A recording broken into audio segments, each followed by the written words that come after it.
Trading the foreign exchange market carries high risk and may not be suitable for all investors. Trading on margin, utilizing leverage can carry an even higher level of risk that can lead to a complete loss of investment funds. So before deciding to trade the foreign exchange market or using any of our software alert products, you should carefully and diligently consider your personal investment objectives, level of experience, and risk tolerance.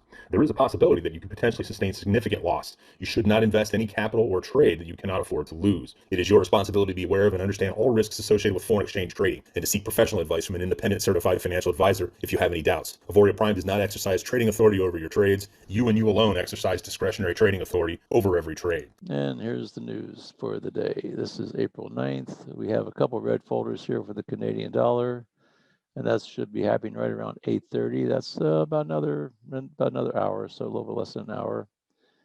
Some high impact, some red folder news, and so we'll keep an eye on the Canadian dollar. Might get some movement out of that. Other than that, nothing too much exciting is happening in the world of the foreign exchange today. So that takes care of that one. And that's usually if it's on that, the Forex Factory is usually the other one that we look at. And that would be this chart. And see, we have pretty much the same thing, Canadian news at 8:30. Employment change, unemployment rates. And that's it for that. So let's go to the charts. And like I said, this is Friday's a kind of a casual day. So give us your questions, your answers. Could be platform related. It could be individual currency pair related.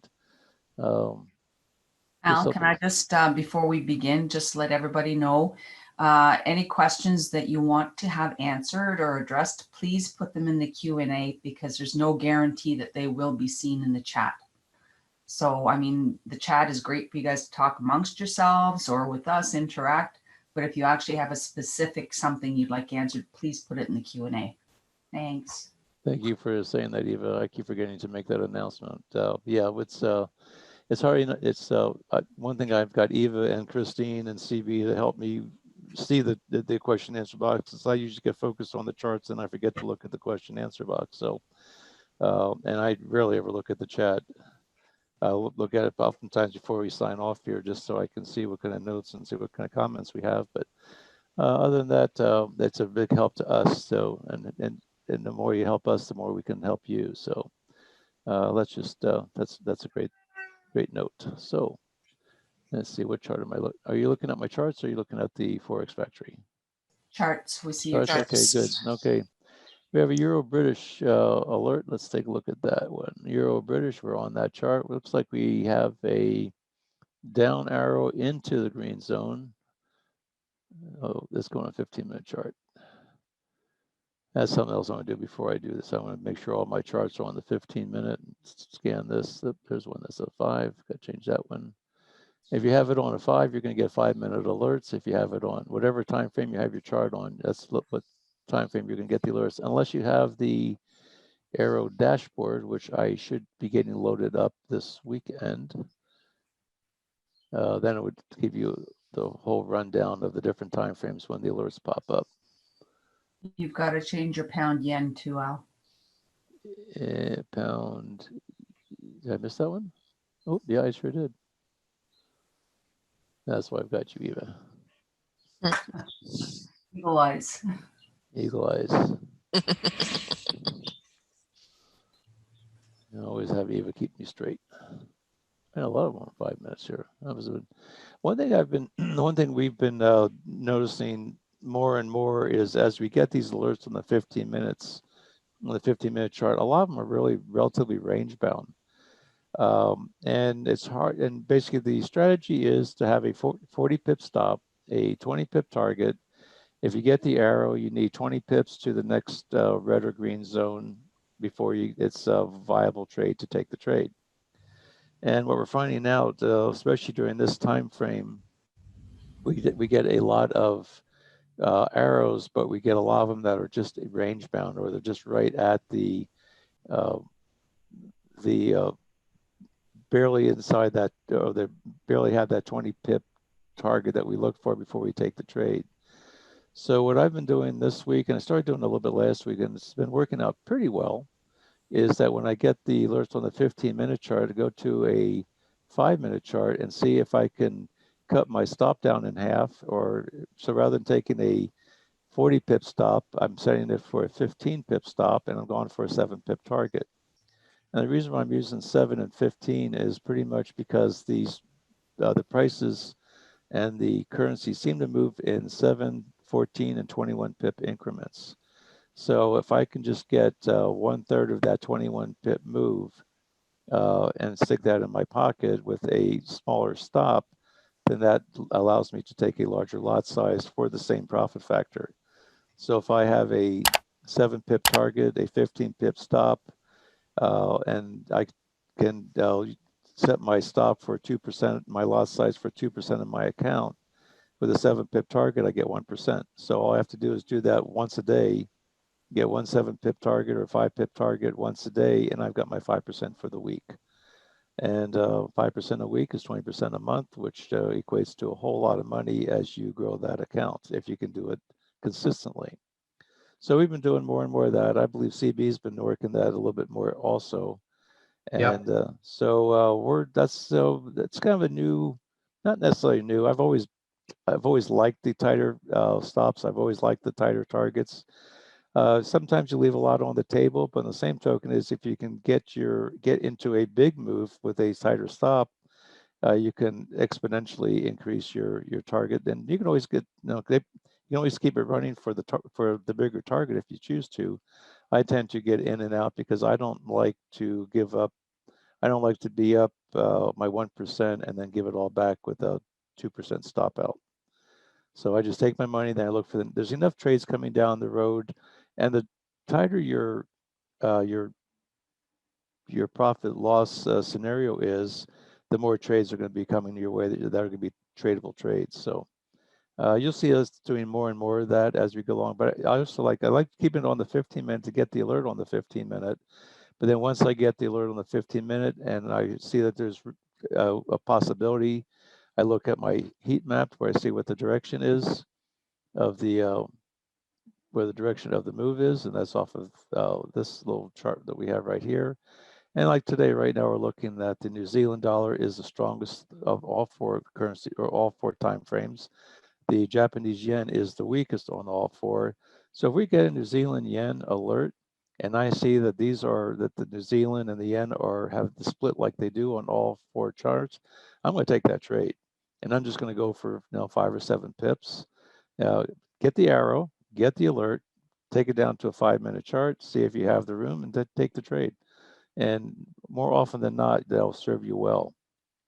This is a handy little tool, and I'm really hoping that we're going to have that available to anybody that's a TradingView trader, has a TradingView platform. I'm hoping to be able to get that operational for you over this weekend. We've been working on it real hard this week, and I'm going to be meeting with the developer tomorrow and see if we can't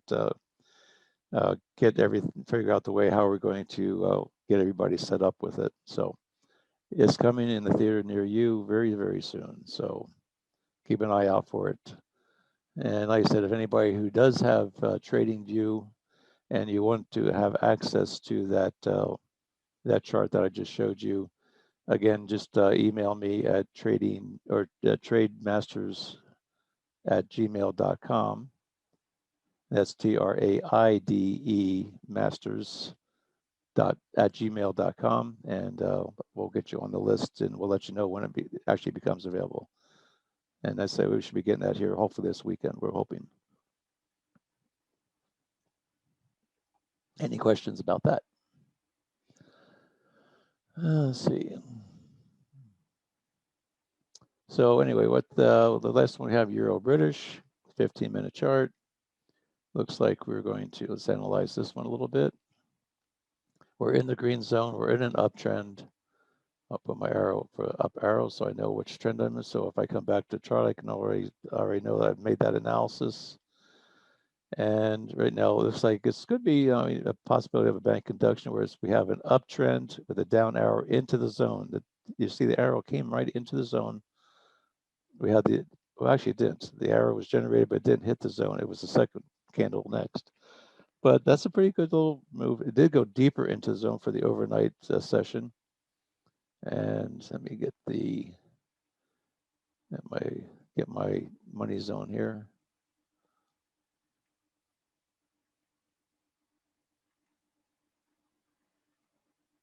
That should bring that money zone in. There we go. Have that. And we have a couple. And let's see here. We have, and let's look and see where we have the overnight. Here's the overnight high. Here's the daybreak. Here's the overnight high. Here's the overnight low. Get another. And here's where the overnight low is. We did have a break. It broke. So basically, if this is actually this is the first break. After the overnight session, we have the highs and the lows. You have the money zone, hits the money zone. The first candle to go and break outside of the top or the bottom, that's the one that we take. Now this one looks like this one may have worked out pretty well. We had here's the money zone, come back in, here's the candle. Now we did get an up arrow right at the line. That would probably have been the entry right as soon as that, especially the second candle, once that came out and broke through there. And let's see if that would have given us I don't know that you need to have the candle close above the line. I think it just needs to penetrate the line. And that would have been, that's a 18 pip move. You've been a little shy of your 20 pips. If you were going for 10 or 15, you have got into the new zone. But once it gets into the zone, then that's when you get out of the trade. And I believe these zones are created once you get a high, it's a high, comes back, retest it. Once you get that second hit of that zone, that's what creates the zone, I believe is what we're determining. Because sometimes the zones don't show up until it gets the second hit back into the zone. Anyway, this looks like this could be a possibility of a move to the upside. I'll be looking at maybe an up arrow off of the 5 minute and arrow down, arrow down. This was the move down. So right now we have a down arrow, but until we can get an up arrow, we don't really have anything here. And the other problem we have is that it's kind of close. We got 64 to 78 is the bottom of this new zone.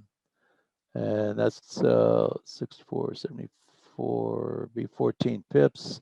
I'd like at least 15 pips to my target before I take a 7 pip. I want to have 15 pips range before I take a trade for a 7 pip target.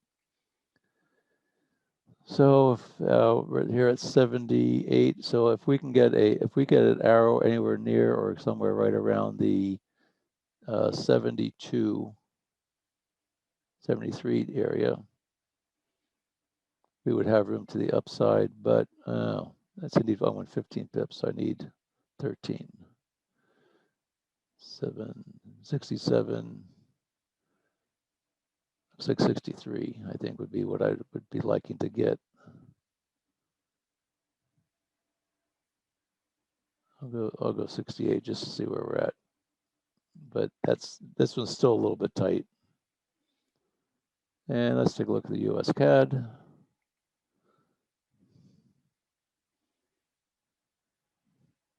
And remember, we have news on the Canadian dollar at 8:30, so we want to be careful about the trading the Canadian dollar. Okay, we have 15-minute chart. Let's see what our direction is. Looks like we are in an uptrend. Looking for an up arrow around that zone. Scan out. If we can get a hit down into the zone with a little bit of retrace there, again, here we're looking at a zone.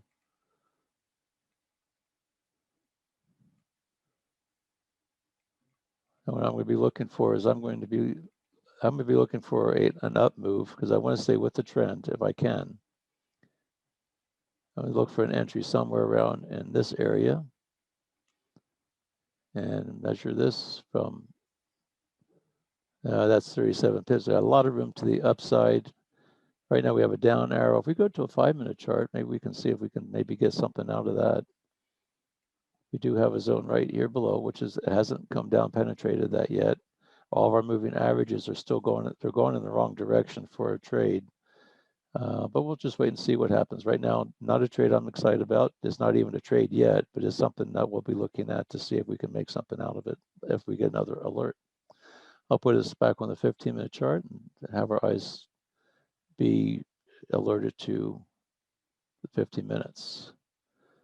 New Zealand CAD, let's take a look at that one. Now, we did say that the New Zealand and yen were at opposite ends of the spectrum. So let's take a look at that. The New Zealand yen. So right here, you probably see there's a strong move up. So the New Zealand was the strongest currency of all 8 currency pairs. New Zealand is the strongest, and it still is. Let's go to a 5-minute chart. That's right up into the zone, so no trade there. Go back to our 15-minute. Now let's just see where we are, if we're in a contra trend or a, right now this is going contra trend. So if we get they could possibly get a nice little turnaround to go to the other side, to the downside on this one. If it starts, the New Zealand dollar is the strongest, but eventually that's going to start, it'll start losing the strength once it gets up into this area, and we may be able to get, and the yen may start getting stronger as the day goes on here. And so we'll just mark our chart. We have a down, should be a downtrend, and we're looking for a bounce or a down arrow, possibly a Brent conduction on this one, but we want to take the trade in the direction of the trend. Questions?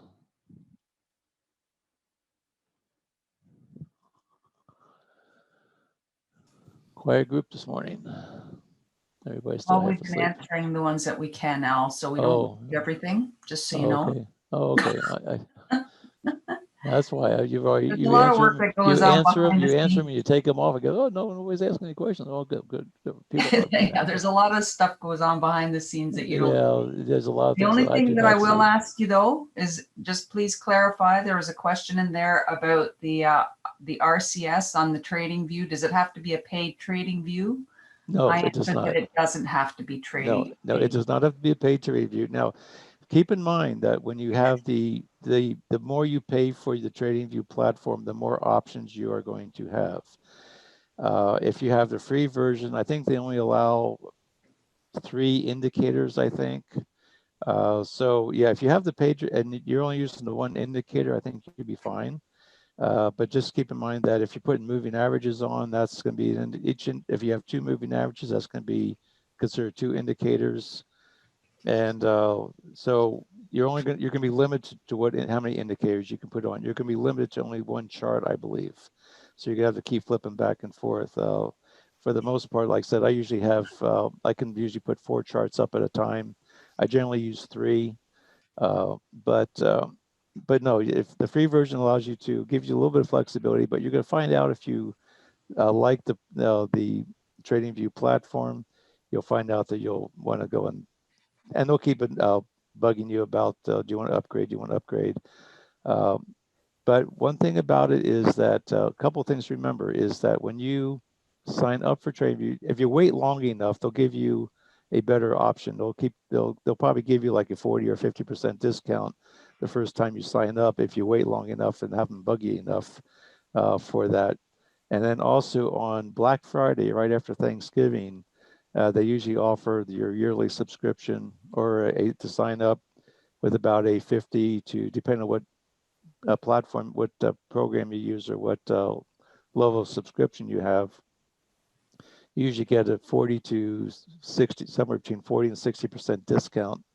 So I always wait till the Friday after Thanksgiving. I always renew my subscription at that point, and you're getting it for about half the price of what their normal fee is. So that's a couple of things to keep in mind. There are some ways of getting around. We do have some indicators in our repertoire that we can have, like a multiple moving average, which we can put that on. We have the ability to have like 3 moving averages. So rather than having 3 indicators, using up 3 of your indicator allotment, you can put those like 3 moving averages and just have it as being 1 indicator. So we have that we have some of those are some of the tools that we have available as we progress through and make these things available. So having said that, I've got yes. another question for you. That, I've got yes. another question for you. Uh-huh. Question from Karina. Yesterday, you know how you set that pending order for the Bitcoin? She did that as well, and she closed in profit. And I know yours hit your target and closed in profit. But her question is, in the meantime, a red zone popped up. I guess it was a buy you guys took. Would you have closed the trade if that red zone popped up? Had it still been open? I didn't see the red zone. What I would do is I'd be looking to see, one, I'd be looking at the price action. Two, I would be looking to see at how strong the Bitcoin. Well, actually, I don't have the Bitcoin isn't on that heat map that we show. I don't have the ability to show. We don't have the currency or the cryptos on that. I probably would have just let it go. I would have been watching the price. Rather than watching the zone pop up, I would have been watching the price action of the Bitcoin. As long as it stayed, I think to answer your question, let's just say, for example, we're looking at this area right here, or let's even take the one we have right now. My target's up here, and so I have a five pip target, and this red zone wasn't here. Say my target originally was up here, and this red zone popped up. I'd be looking at that point. I'd be looking to see, do I have I draw a trend line. I'd be looking at a trend. This is how I would generally do it. I'd say, okay, here's my trend line. I've got a trend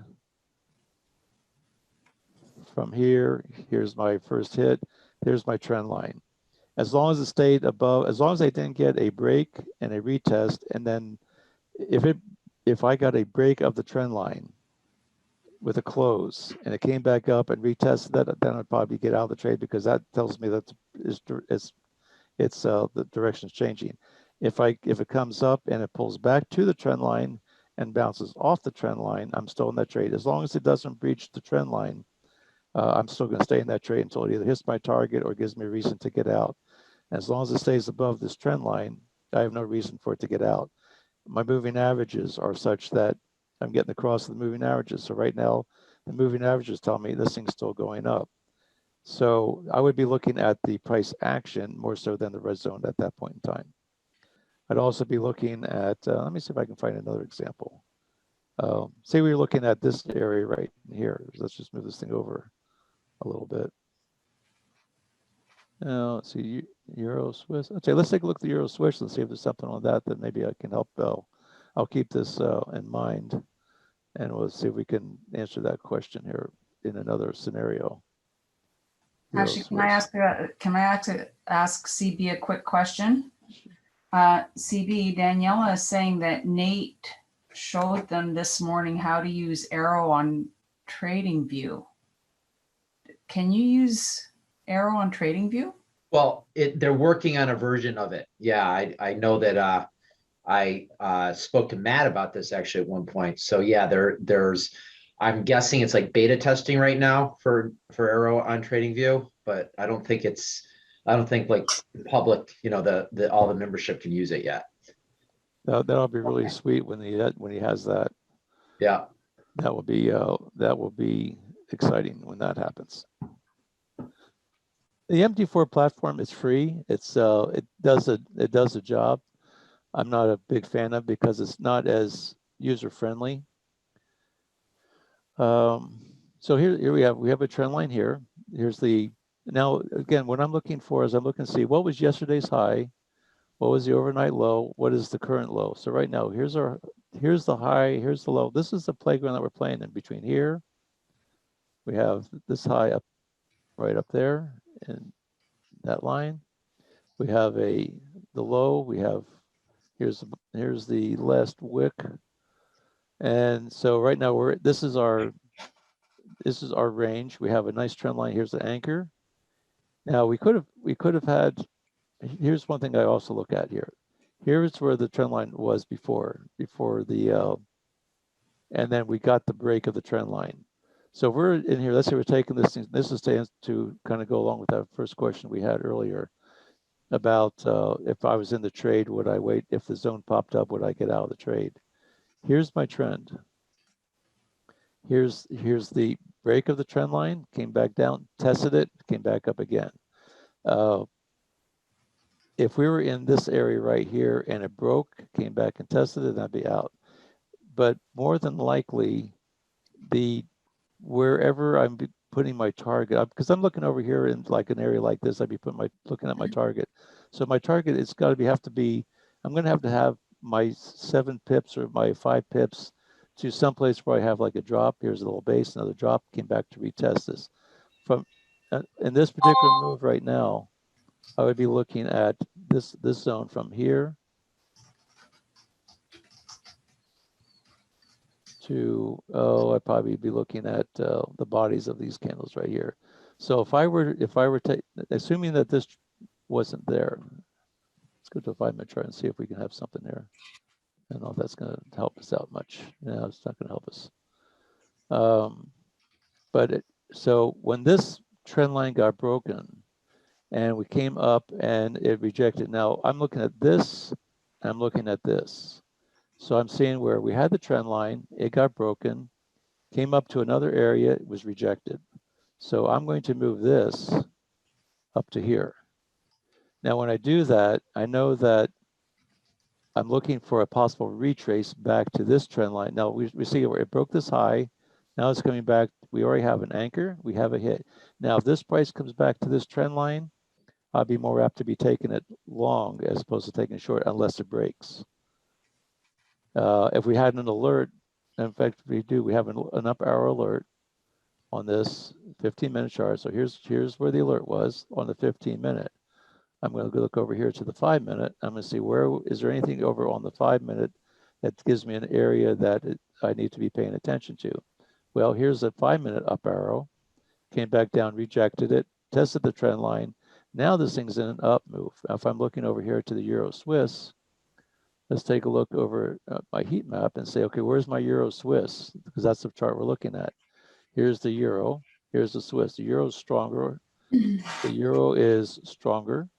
The Euro is pretty much equal on this one, and the Euro is pretty much equal. So on the higher time frames, the Euro Swiss are pretty much neck and neck. I like to see at least a 3-point spread between the two. In other words, I want the upper three. I want the Euro to be up in the upper 3 and the Swiss to be in the lower 3. That gives me a 3-point spread in between. If I have that, I'd be more apt to take the trade. Anything less than that, I really hesitate taking it. So right now, the Euro Swiss, the Euro is in the middle. The Euro is in the middle 3. Euro is in the middle lower 3, but right along with the Swiss. So I would not take this trade based on that factor. I don't know if that helps a little bit. So with this trade right now, there would be no trade at all for me. But we did come up, reject it. Now the question is, how much room do we have if this comes back to this trend line, and we're looking at the bottom of this red zone being a target? How much room do we have? So if the price comes back to here and gives me a bounce, there's our 15 pips. If this thing comes back to this trend line, we know that this got broken and made a higher high and was rejected at this area. We also have this trend. We have an anchor. Here's a hit. We don't have the third hit yet. So if we get the third hit somewhere, wherever this candle comes, it may be, maybe right about in this area. If we draw a vertical line, wherever this time frame may be, and we're going to be looking at 8. Remember, we have some news at 8:30 on. That's not going to affect this one so much, but so 8 o'clock would be 1500, I guess. Yeah. So somewhere around here. So if let's say this price, the candles come down and it hits right here, now we have a choice. I'm going to be looking at, if I want to be going long, this probably would be a contra trend trade, but we also know that this would be the third bounce off of this trend line. So, but if we can get in here, if we could take the trade somewhere where this vertical line meets there, wherever the price candle comes in meets, and we have a target up in this area. So I have my 15 pips. If I do, and I have strength still tells me that the euro is stronger, and if the euro starts getting stronger to the Swiss, then I'll take the trade. And I'm not going to, and then I'm going to go to the moving averages. I'm going to go 7 pips. So I have my 15 pip range, and I'd be willing to take a 7 pip. Oops, wrong one here. I'd be willing to take a 7 pip target. This is why I like TradingView. Now see if I have my 7 pips somewhere to where these moving averages are, because these moving averages are kind of like magnets. You see it broke it, came back to the moving average, came back, bounced off of it, came back to it, broke it, came back into it, broke it, came back into it, bounced above. So right now, my target would be the midpoint. Now, do I have 7 pips? It'd be at 0.1 to 0.8. So yeah, that would be 7 pips. So if I can get this price to come back down, bounce, then here's my target. And that's sort of the thought, that's the overall thought process. And you can do that whether you're talking about a 20 pip target, and a 40 pip stop, 7 pip target, 15 pip stop. Or if you're doing a swing trade where you're looking at a 50 pip target with a 100 pip stop. I like getting in. I like getting in and getting out of the trade. So I have the least amount of time I have exposed to the market, the better off I am, and the less emotional inventory I have to pay for my trade. Because there is a head game that gets played. The more longer you're in the trade, you see it go up, you see it go down, you go, and then you're sitting there watching it. The less I have to watch a trade, the happier I am. Yeah, me too. Questions? There's Matt. Hey, how you doing, man? I'm doing good. Good. So, hey, CB. Hey, Matt, how's it going? Hey, how's it going? Okay, right now we're looking at, I mean, right now there's no trade, but we're just going to plan the trade. Here's where we're planning the trade. We have a trend line. We had a trend line down here. It got broken and got rejected up this point. So this is where it got rejected the first time, and here's where it got rejected subsequently. So it's almost like this, from a higher time frame standpoint, this could be also, well, it's not, this is a, here's kind of like your W. Here's the left leg, here's the middle of the W, here's the bottom leg, and it broke the middle of it. Again, this trend line was over here, actually was over here. This one got broken.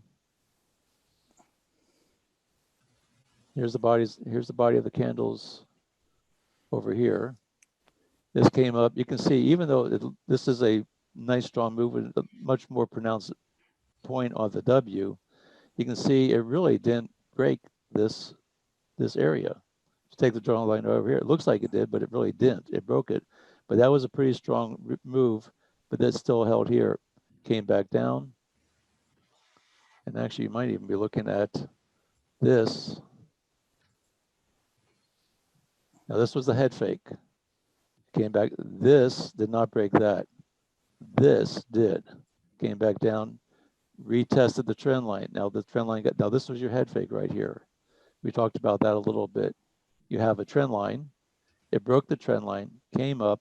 Now, you probably still would have gotten your 7 pips. If we measure this break and the trend line where it pulled back, and you look and see where this trend line got broken, this is your new playground zone, and you probably would have gotten your 7 pips, even though you were contra trend. There's 8 pips, 9 pips right there. And you can see where it's playing in, you got the spread, about pip and a half spread, and you still, it broke it, came back, tested it, retested this trend line that got broken, broke this trend line. This is the trap. Came back down, tested that, came back up, and now went right back up into it again. This thing's probably going to go, I'm thinking this thing's probably going to go up. Here's the head fake. And again, look at where the points are. Here's your first pivot. This was the anchor. Here's the first hit, anchor, hit, retest, not very strong, broke through it, broke through this trend line, which was once support, is now resistance. This was resistance and now support. And That's pretty good, Al, because even from a price action perspective, you have a higher low yep, and a higher low, and then it just keeps on climbing a little bit, and you're getting higher highs now. Well, you got two higher highs, and depending on what happens at the next couple of candles, so it yep. makes a nice wedge formation. But you see where this, even though we said here's a low, higher low, and actually this is a little bit of a higher low still, but it was a retest. This one, this tells me this thing's probably going to be turning around, because we had the retest, it couldn't hold it, and right now we have a little bit of a, and you can see it's just barely, it couldn't break through this. So if I were to be taking this trade, I want my stop under this zone for the upside. I'm looking for a pullback, giving us a reason to take it long. And let's see, I'm on the 5-minute chart. Here's the pullback. Here's our target area. So we make this green here.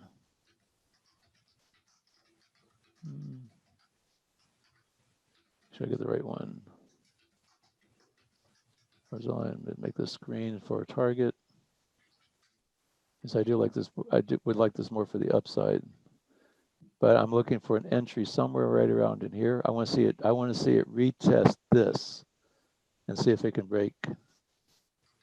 And Euro Swiss, and still no change. It's still kind of range bound.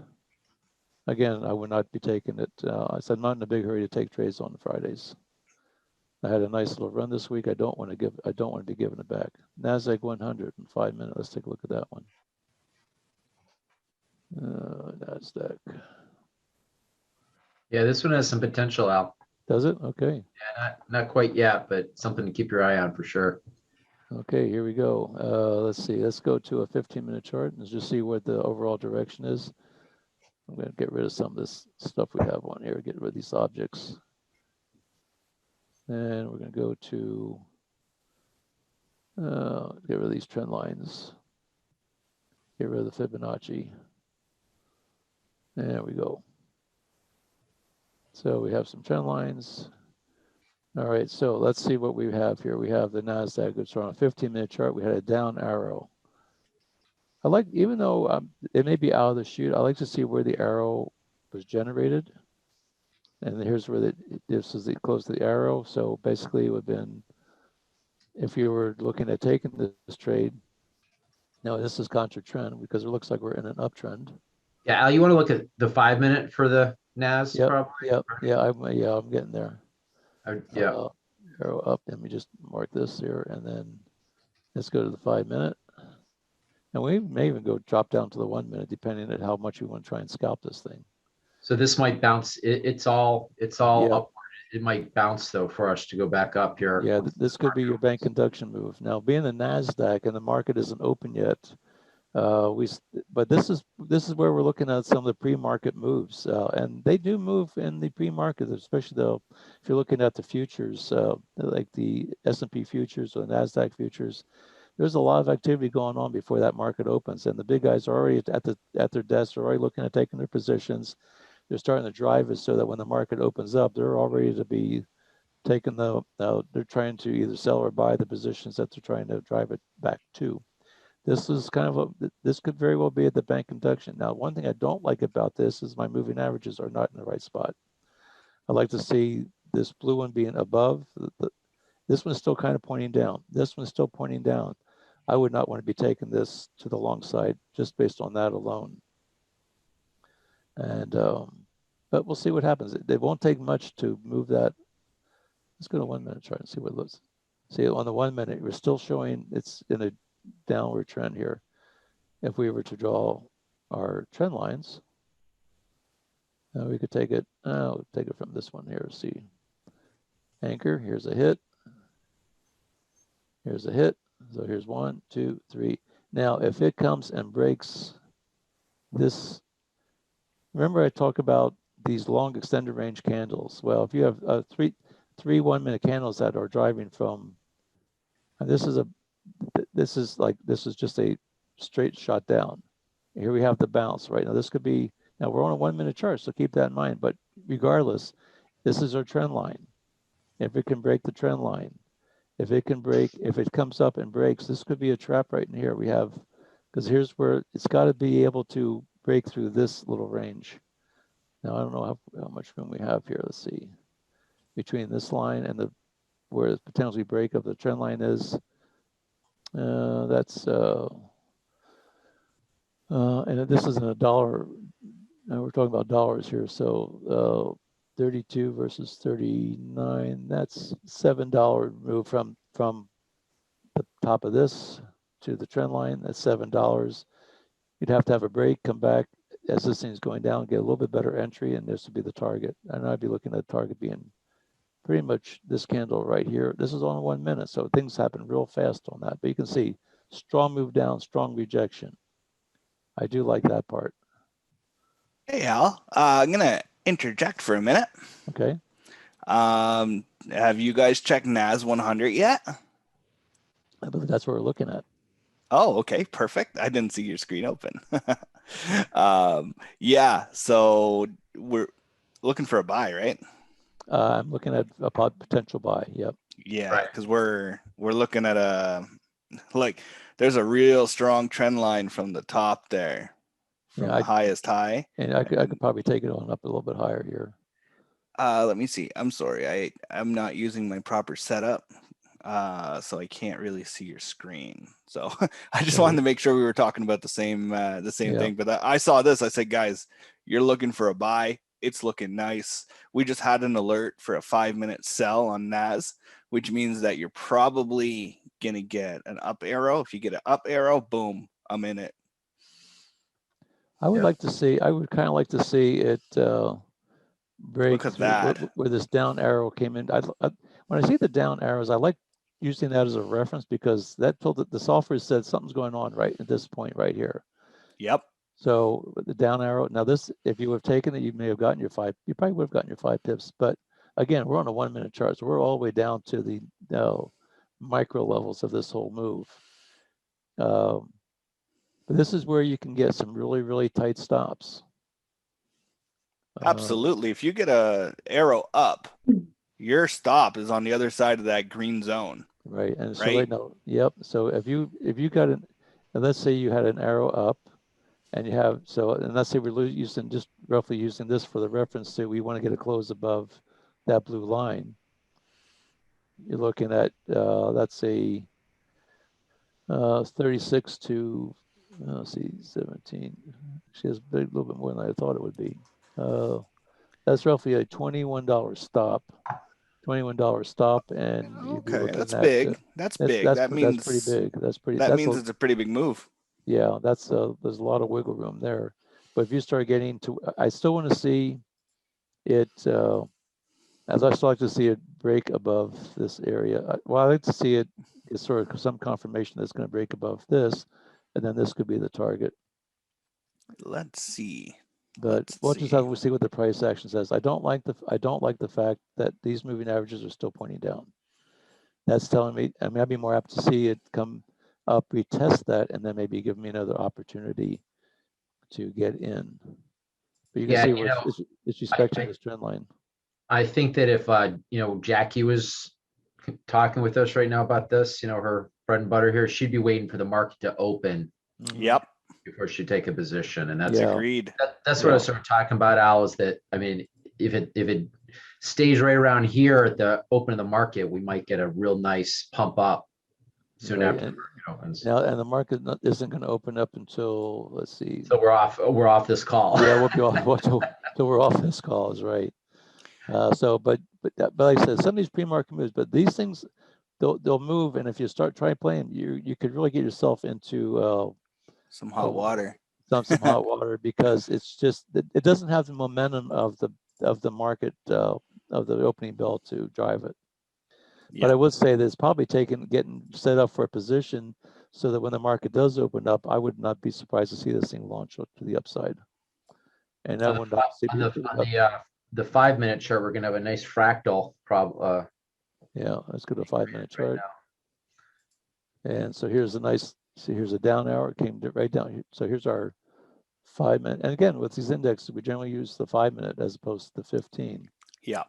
Here's the down arrow. Here's the open, but it's right in the zone. This is a bank induction. So I would be looking at it to break through, come back up, and the red zone is right. See, it's good. I'm gonna show you. This is interesting. On the 1 minute chart, here's a red zone. I have my line right there. If you go to the 5 minute chart, you can see that that zone is right, just a little sitting right above that 200 moving average. Oh man. And so that's I would say that's a reasonable target, but I'd also be looking at the price action. We have like a double top right here, came back down, and it came up. Here's the first red candle, came up. So right now, and this is the area that we'd be looking at for a target, somewhere in between here, and that's 63, and that's still quite a bit. So on 5 minute, I would be looking at probably somewhere right around. Well, here's your double top. Here's where it started making lower highs and lower lows. You'll probably you'd probably have to take a little bit of heat right around in this area, which is right where this up arrow is. I'll tell you that when these arrows are generated, if you look and see where the buy or sell of that arrow is, you can oftentimes use that as a guideline for targets.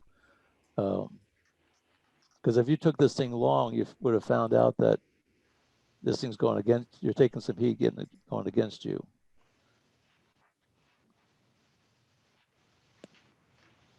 And that's just some of the analysis that you can be looking at. And let's see. There's a pretty good trend line at the bottom there, Al. Well, here we have a bottom. Actually, it's like a double. This is like a triple bottom right here. Here's a pretty much. It's pretty close. Yeah. I took my trend line at the bottom all the way back to April 8th. Oh. April 8th, there's some bottoms there. It actually connects. And then... So yeah, here's where this candle, when this candle left this area, that's what generated this zone. So we can take those trend line from, I think this is what you're talking about, Matt. Right yeah, here. Pretty much, man. Like we're... And actually here was the trend.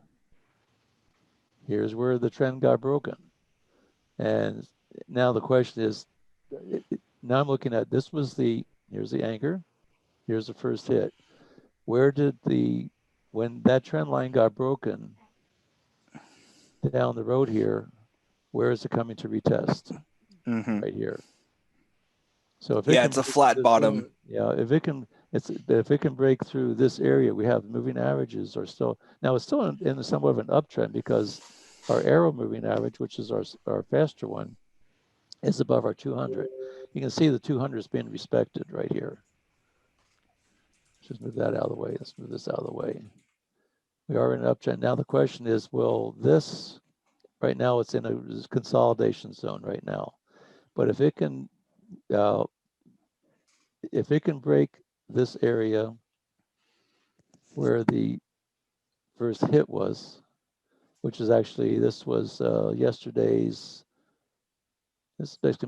money zone right here, right where that, you can see where the two shaded areas of the green are. You can see where this real bright green, that's the money zone overlay. So if it can break this, which means it's breaking this zone, comes back up and retests, then we could be possibly looking at a target. And I'm kind of inclined to think it may just do that today. This would be the target on the downside. It had a pretty good run up this week, and now it's looking at some profit taking on Friday. Wait and see. S&P 500, let's take a look at that one. We'll keep an eye on that. I said we'll be out of the session before this thing happens. We're only about 7 minutes away before that Canadian announcement. And if you're looking at the CAD, you're also looking to see, where is it here? Oh, where's my chart?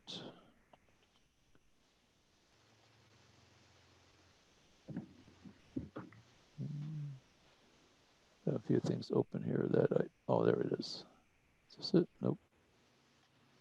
I have a question for you guys. Yes. Any one of you that can answer. The breakout strategy, Nate says it's only used with like the London. Why would it not work for any other session? I don't know that it wouldn't. So the London breakout strategy or Yeah. the Asian breakout strategy? Well, the question said London. Okay. Yeah, because well, the London. Yeah, the strategy of when it shows an hour session, hour money zone session. Mm-hmm. It's called the Asian breakout, but you're typically taking the trades during the London session, basically. Okay.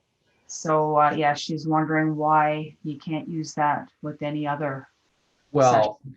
I mean, I'll say when you're talking specifically about that strategy, I think the point is that the Asian session is the slowest moving session, and then the London is the busiest. So you're going to get the most sort of volatility when at the opening of the London from the Asian versus London to New York is not necessarily the same because a lot of the moves have already been made during the London session. Okay. It's kind of like the wind up. So the Asian session, it likes to move maybe like 30, 40 pips for a specific currency. If it doesn't move more than that, then you're looking for a potential break, and it's going to be impulsive at the opening of the London session because most currencies have an average daily range that it hits almost every day. So if over the Asian session it doesn't hit a certain percentage of that average daily range, then you can anticipate that there's going to be a London session explosion, pretty much. Okay. And CB and I have seen that happen so frequently. Oh, like not every day, but multiple times a week. At the opening of the London session, the GBP pairs go through the moon, and it sets itself up in the Asian session. Yep. Here's something to take into consideration here. Remember we said that there was red folder news at 8:30 with the Canadian dollar. If you look at on my 5-minute chart on the heat map, you can see that this is all the way back here about 8 o'clock, about 20 minutes ago. The Canadian dollar was all the way down here on this 5-minute chart. Within the last 20 minutes, it's showing strength. So what's saying is telling me that it's expecting the news to be driving the Canadian dollar up, and is already reacting to that news already.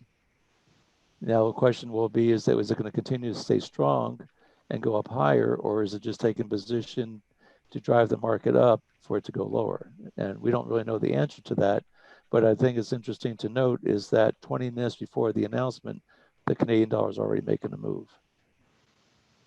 And you can see that's on the 5-minute. You can see that real clearly on the 5-minute. Where there's my line. I don't know if you can you see the line okay on that? Yeah. Okay, I just make sure you can. But you can see as you look at it's this orange line right here, came back down. It started up. This was about at 8 o'clock. It drove it all the way back down pre-market before the announcement. And now in anticipation for the announcement coming out, which is coming out in another 2 minutes, 3 minutes, is already making the move back up to where it started up earlier at a half hour ago. So for our indices trade, it's looking like it has some room to the downside. And what I did is I pulled up the US 30 and the German 30, and they're not in any resistance zones right now or any support zones. They're actually just floating around, but there is some zones close to where it is. So they like to generally move in the same direction, but it's just, it could go through this zone that we were looking at. It could. So it on the NAS 100. You're still talking about the NAS 100? Yeah. It could drop a little bit more than what we had anticipated. Now, one of the pairs that we've been in with the gearbox has been the CAD Swiss. Yeah. And it's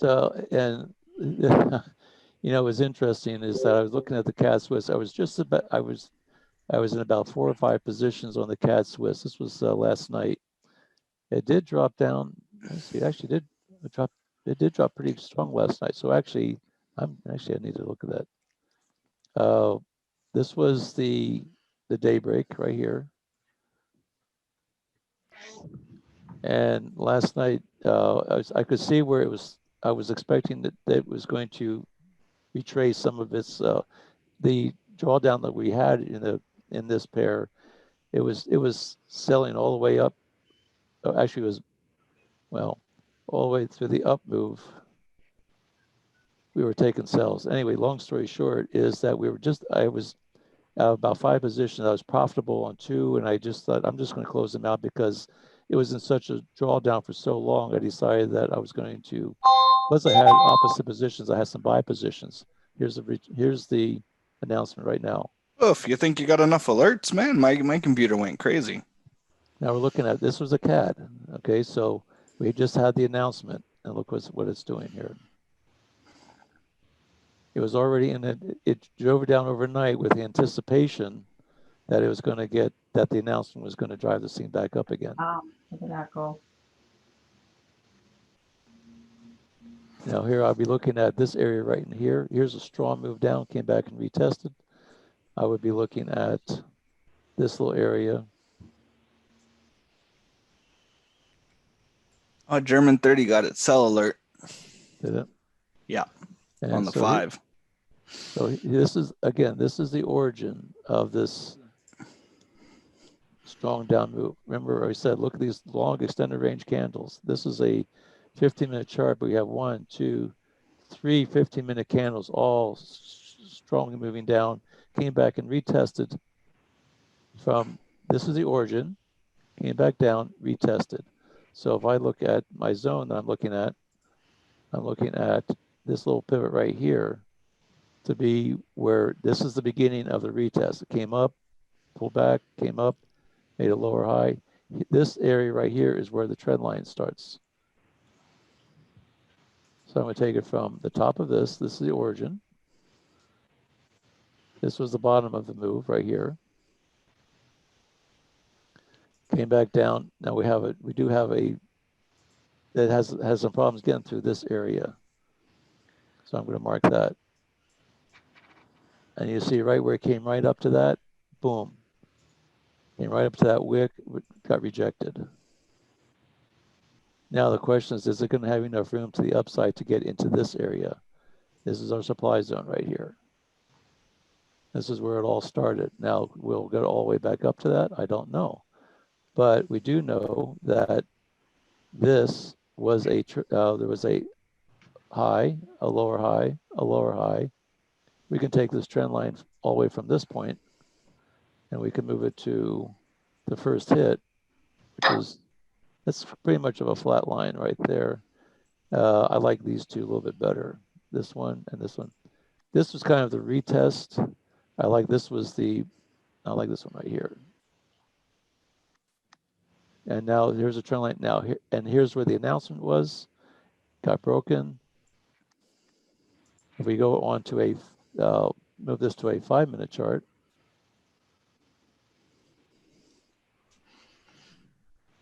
Remember, this is our trend line. Came up, broke, came back down, retested again, right here on this 5-minute, and here's the announcement, boom.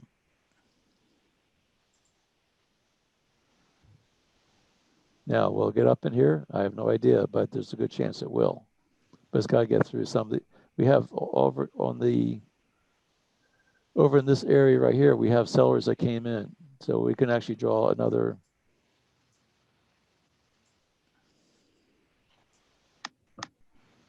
This is, the price hasn't penetrated into this zone. It's going to have to get through. Once it gets through, this is going up to here. But it's got to get through this top. We have a little zone. Here's a high, rejected, lower high. Here's our zone. Came up to the top of it. Now, if this thing pulls back, let's go to a 1-minute chart. Here's where we have a little bit of a rally-based rally. This thing's probably going to go up higher.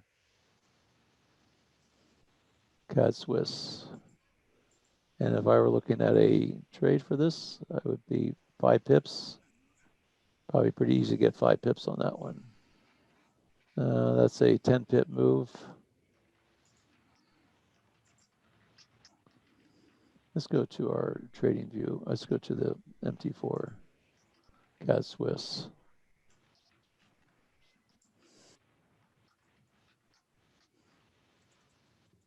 CAD Swiss right here. I'm gonna go to a 5-minute chart.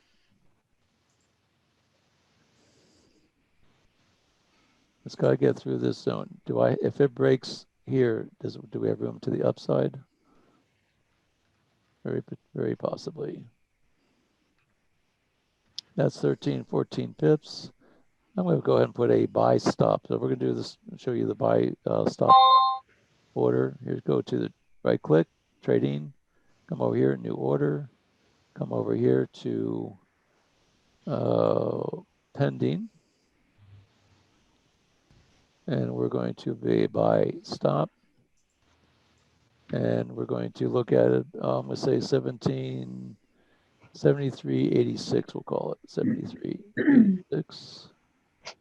73.86.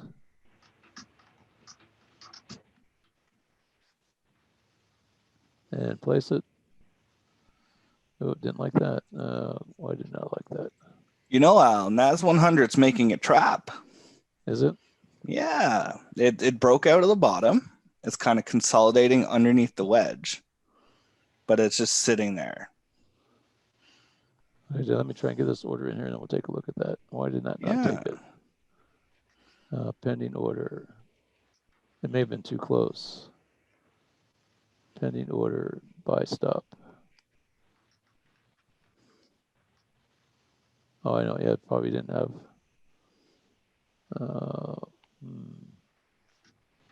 It's moving too fast. Can't get it. Could just do a market order to a buy. Go for 5 pips. Modify 15, 7. There's your target right here. See if it can. It's breaking through this part. Now, if it can't break through, if it comes back down and retests, I think it's got enough momentum. Let me see, where's my, looking at the CAD Swiss.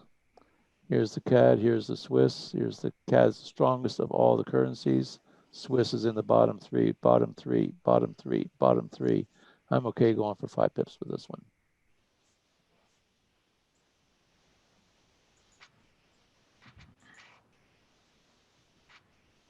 All right, we have our trade in. Let's go take a look at the NASDAQ. We'll keep an eye on this one. We have our little pip calculator over there. And NASDAQ. This is NASDAQ we were talking about, Matt? Yes, that's right. Yeah. About the trap. Where's 5-minute chart? Yeah. See how it's going down right now? Yeah. It would have been a nice trade to the downside, but there's no bounce, right? So well, you're not going to take. It's not really in the right time of day either yet. Exactly. It's early. Yeah. We're still in consolidation. You see the move hasn't been done yet. Yeah, right. It did make a little bit of a lower low, but if we're looking at this pivot right here, and we're looking at this pivot right here, we have a little bit of a fractal right now. We're kind of forming we don't have a strong close. Here's the lowest close we have right on this candle right here. That's the lowest close. Let's go to expand this thing out a little bit. Also, keep in mind when you're trading the indices, the margin requirements are significantly higher than trading the Forex. These are in down candles. Down candle with the red candle with a down move on it. As opposed to like here, you're seeing there's a red candle, but it's the candlestick itself is showing that it's a green candle. So it's actually a bullish candle, but it's showing red just because of the software that we're using with this. Yeah, it'll show red because the price is under the moving average. So it closes under the moving average. It'll show green once it crosses the arrow moving average and closes above. And that's the blue one. That's this blue one right here. You can see these candles. There's a red candle, but as soon as it closed above, it turned green. Yeah. Green can close below. Now it turns red again. Even though this is a green box, that basically says it was a bullish candle, but it was below the moving average. That's why the candle itself is showing, the body of the candle is showing red. Is this what was that called again? A money maker or a market maker? Market maker move. You know how the down arrow is into the opposing zone? Well, this one didn't quite make it. Didn't quite make the zone. Now what? On a 5 minute. Oh, you're right. It needs to actually go. It needs to actually go into the zone to be qualified. Mine did though. Yours did? Okay. Well. Yeah. Hold on. I'm going to zoom in. You want envy? Yeah. Okay. No, it didn't. I was zoomed out. There's a wick on the second candle, so it's not. Yeah. All right. My bad.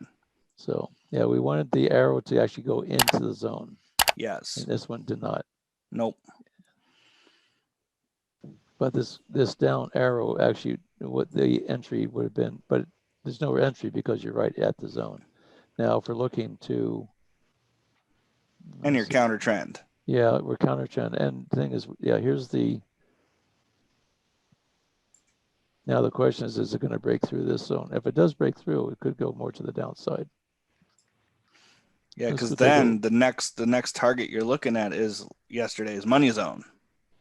Let's go take a look at this cat Swiss, this one. So right now we got, well, we're about halfway to our target, to our stop here, but that's, let's see, where's the cat Swiss? I didn't get a great entry on that one.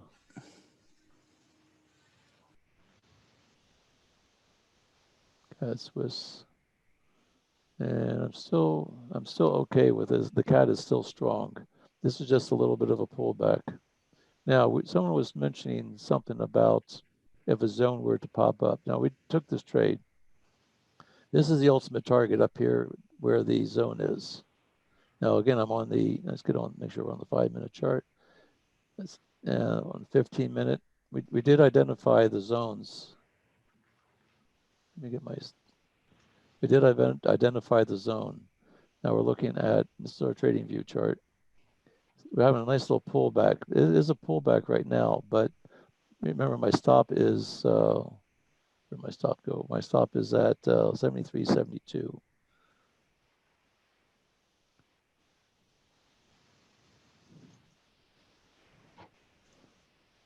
So I'm gonna go to 73.72.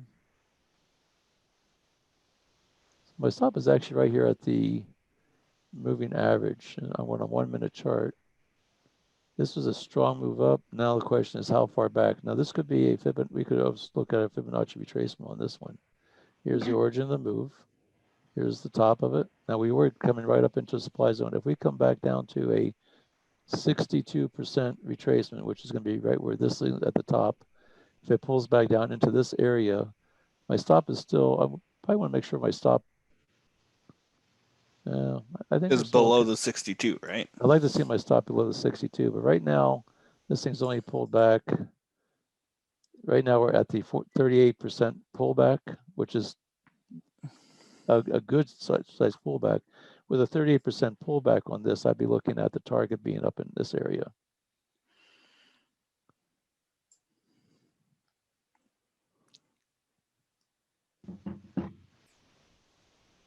I still see NAS 100 as setting up a trap here underneath the wedge that we drew. So I'm curious to see what. See where this thing came back. Right now, we're starting to see it got a little blue candle right here. Now, we don't know if this thing's going to turn. This thing's starting to hook here. And so my target would be, see, what did we say my target was? My target is set for 73.94 is my take profit. 73.94, which is basically right? Yeah, so a lot of times I'll go and I'll just split the difference of that box. And this is right at 73.94. Yeah, the bottom of this is, so right here's my target. So basically it's this zone right here.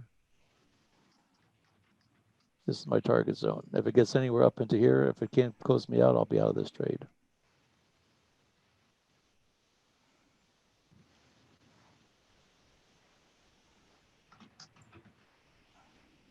Here's the origin of the move.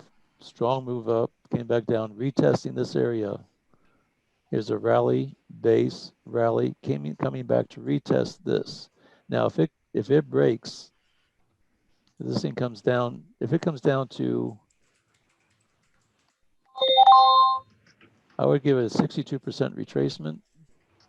I like 38%. With a 38% retracement, I feel really pretty good about hitting my target. More than that, it starts getting to be a little bit more iffy, but I like these 38% retracements. That's pretty much right where we are right now. I could pretty much have my stop. If I bring this back to 50%, which is right about here, I'm looking at, here's my 50% line. This is where the top of this move is, pulled it back 50%. I would be okay having my stop. I like keeping it a little bit below the, I look the low, try to keep it below this moving average. I'd like to keep my stop right around in that area. Because this thing is still going up, it should bounce off of that. If it does come down this steep, it should bounce off of that. If I bring it all the way down to where this is, where the top of this 62 moving averages, that's right at the 70%, 78% retracement. That's pretty steep retracement, especially for something that has such a strong move to the upside. Looks like NAS is going right through that zone that we had, the green one. So that one's out of here. NAS has dropped like, let me see,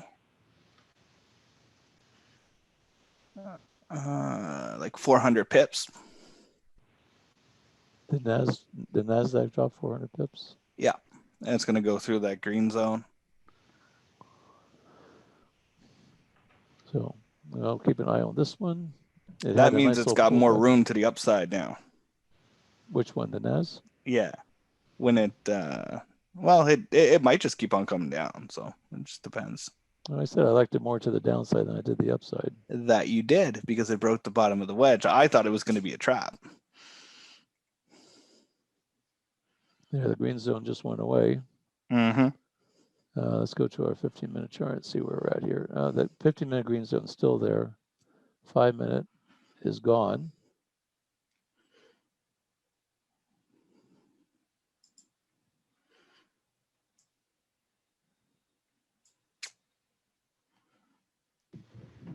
And this would be the next zone. This is contra-trend. Again, this is pre-market right now. This is the futures market just taking position. Now it did break through this zone.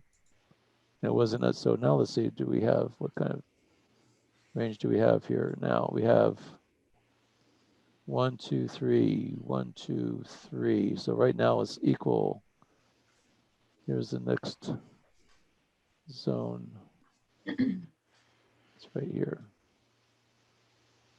It did break this. Let's see where we're at here. Let's see, this thing's starting to be back to about break even. This is a strong move down. Just broke yesterday's low also. Yeah, the money zone, right? Yep. Yep, that's what I was just about to say. Great minds, Matt. Oh, yeah.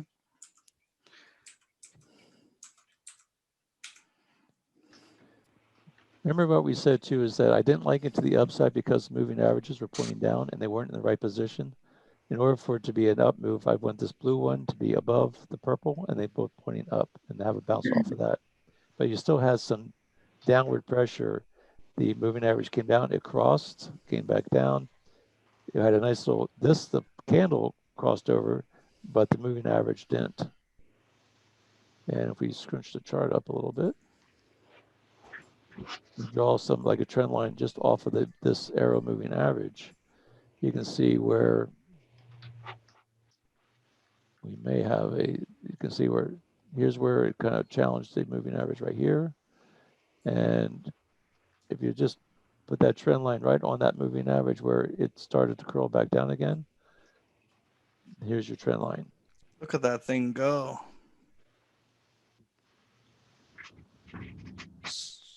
Moved 760 pips to the downside.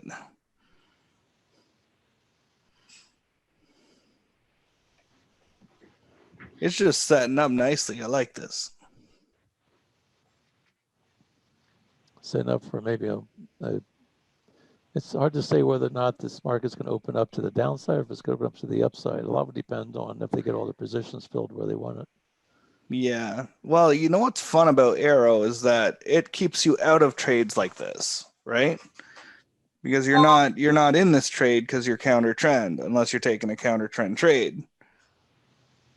Right? You're not going to be taking a buy here because there's no confirmation for a buy. There's no confirmation for a buy, and actually right now we're in a 3 red zones, 3 green zones. We're in basically in a range. This would be where the target should, this would be where my target, if I were in I didn't take this thing short, but this is where my target would be. At the other zone, the next zone? Well, I'd be just looking at a bounce off of here. So it depends on how much you're going for. That's not bad. How many dollars move are you going for on this one? Did you take this?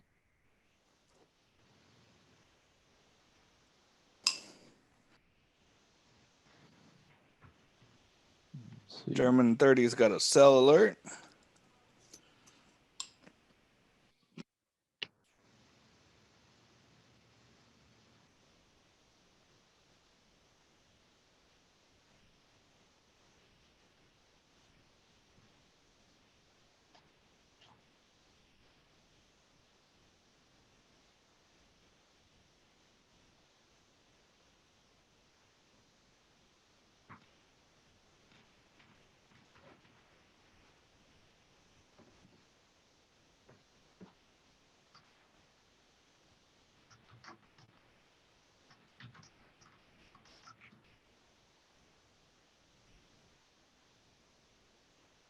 Well, this one's going down and the other one's going back up.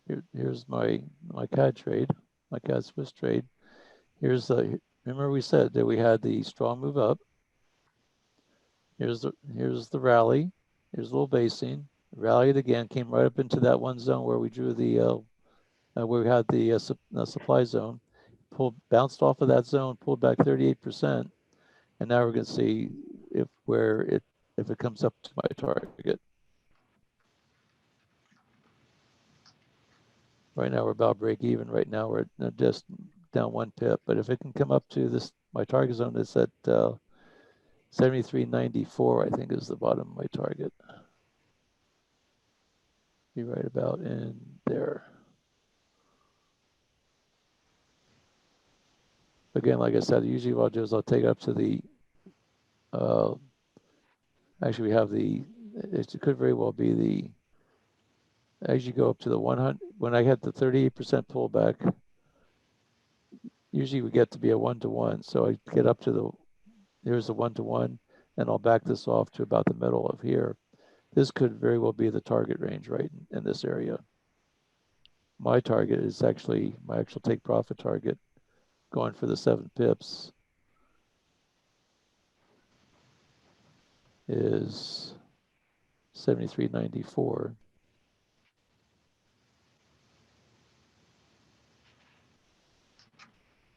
There's my target. It could very well go on up higher. If I could maybe push a little bit more, but I'm not going to. Hits my target, hits my target. But right now we have a nice little trend. We have a little bit of a wedge right here. We had the Fibonacci retracement, but we also have a wedge.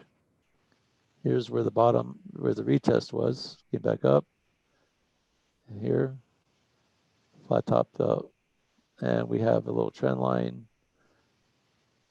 I'll just flat top, see if it can break through the top of this. If it breaks through the top of this, it's going up higher. If it comes back down and breaks this trend line right in here, And all I did is I just aligned this D, flatlined it with the B. And so I have another trend from this area up to here. So our moving averages are in the right position.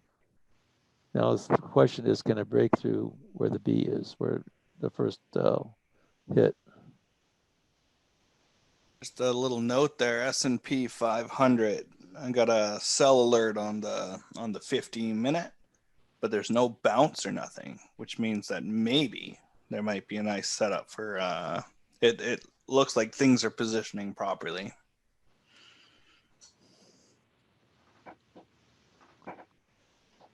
Let's see, stop. So this will be my stop zone. Right now I can keep position for a long position, a long later.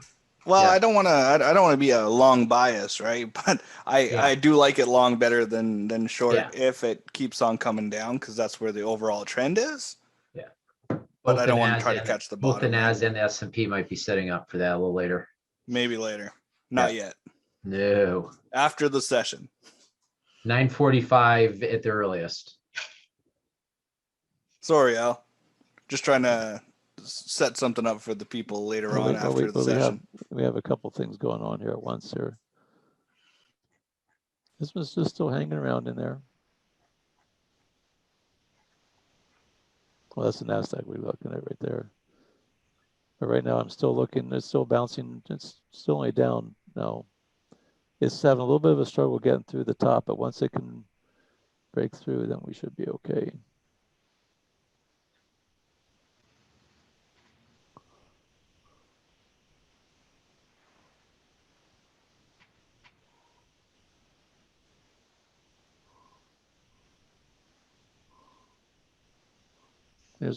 No question is with our CAD Swiss trade. I don't want to confuse everybody, but CAD's still strong.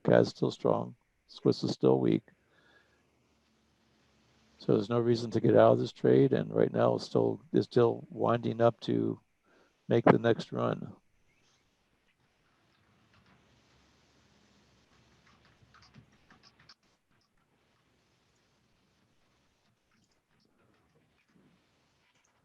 And I said I wouldn't want to be taking this until after the, right now this is pre-market, and actually we only have another 4 minutes before. We can maybe go a little bit longer today. I don't think anybody's behind us today. See how these trades work out. Yeah, it might be fun to stay on to the open. Yeah, we can do that. We can do that. For it. I'll certainly hang in. Okay, yeah, we can do that. If anybody wants to stick around a little bit longer, we can go a little bit longer today. Well, I agree with Matt that both the NAS and the S&P might be setting up, in an hour. We'll see what it does here, but if it keeps dropping and hits that support, we might have a nice really good move. Like if this turns around, this could be like the trade of the week. Yeah. But we need arrow to confirm that with the arrow, of course, and the bounce in the green zone. We needed to keep going down here for the next hour. Yeah, it can't turn around where it is right now because you're not going to get a bounce, and you need the bounce. Yeah.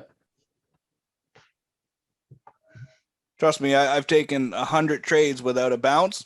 They don't end up that well. You need the bounce.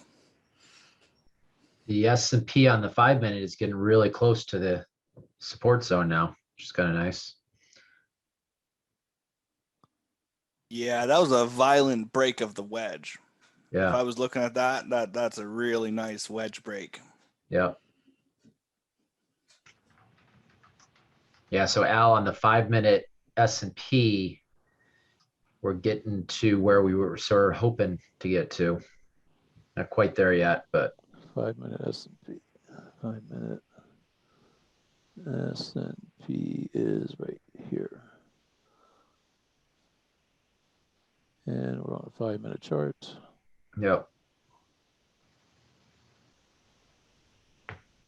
Nothing to trade right now, but just something to keep your eye on once the market opens. We'll see the last arrow was right over here. I'll just note that. It doesn't really mean anything right now, the fact that there was an arrow there That gives me a price reference to it.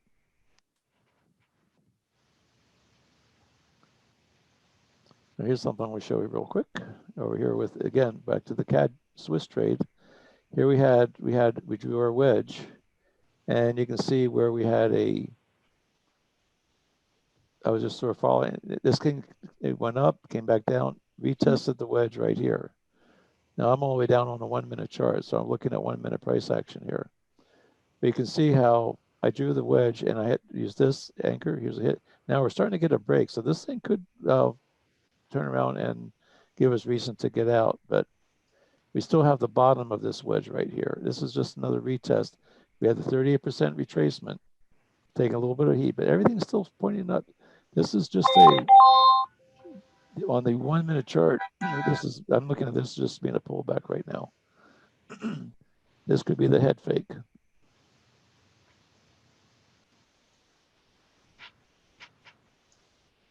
I still don't want to see a break. Right now, my stop is still down, way down here.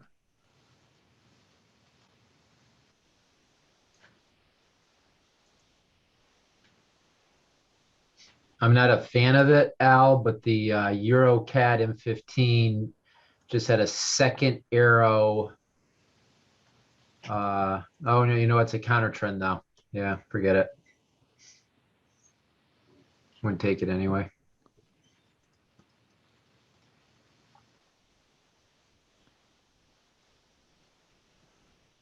Let's see. Here's the anchor. Now here's the first hit. Now the question is, well, it may make a little lower. This is where the head fake can come in. Came back down. This gave us our first hit. Now it came back down, and this trend line is still valid. This is where the pullback was. I'm still looking at my stop is still way down here.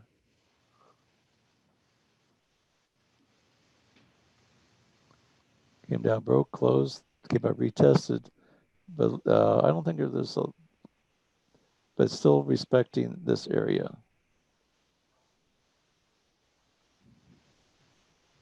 Might get a 5 minute fractal on NAS.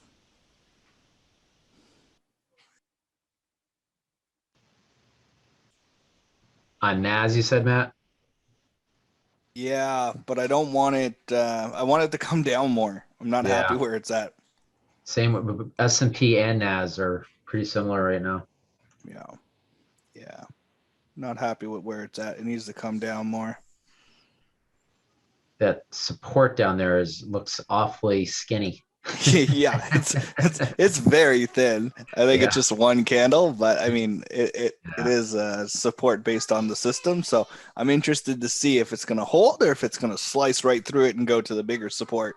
Which would be good for us anyway if it could do that. You know, the deeper it goes, the better, right? Yeah, exactly.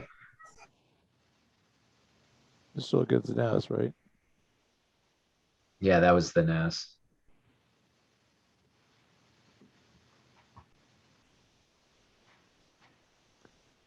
And we still have 25 minutes. Actually, just the 9 o'clock candle just closed. Yep. You know, like this trade, I'm still only down 3 pips. So still nothing to worry about right now. We gave it a 15 pip stop.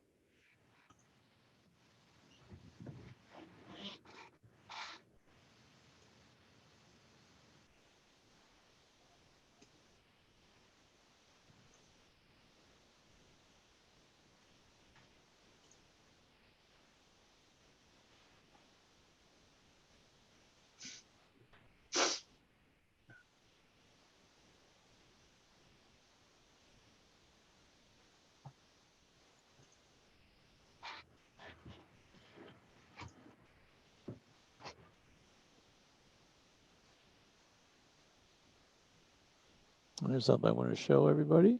There's a little bit. This is a little bit what we were talking about with this CAD trade. We had a strong move up, based, moved up, retraced 38%. Came back down, and that gave us our wedge. Now here's the main wedge from the basing started to the retracement. Now, once we have that, it came back up, retested the top, formed a little wick. That was our anchor. This was our hit of this trend line of where the first wedge is. But you'd see where it violated that. Here's the trap.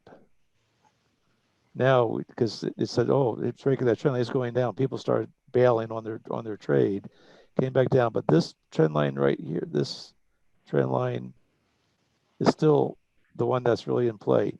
This pivot got broken. Now it's coming back up, and now we're looking for it to head on up to the upside.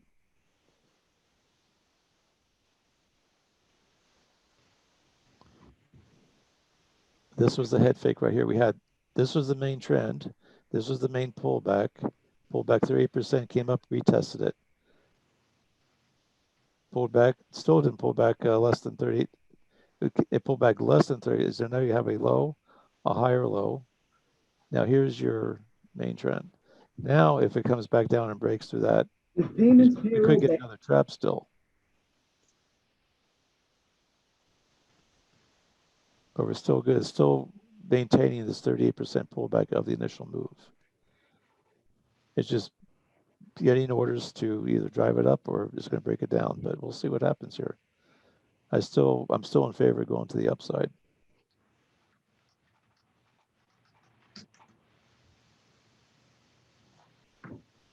See what it looks like on a 5-minute chart. Same scenario.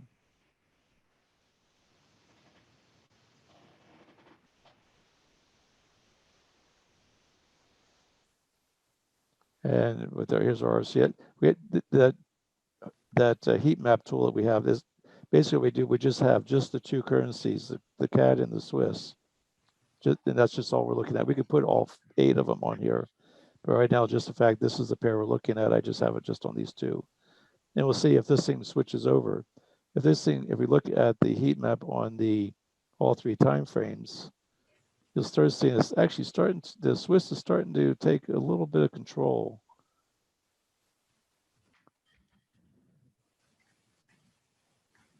CAD's still in control on the lower time frames.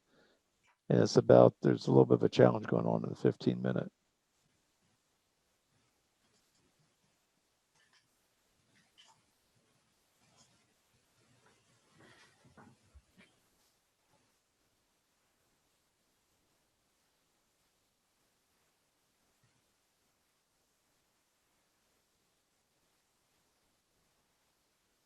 S&P just went through the that little support zone there.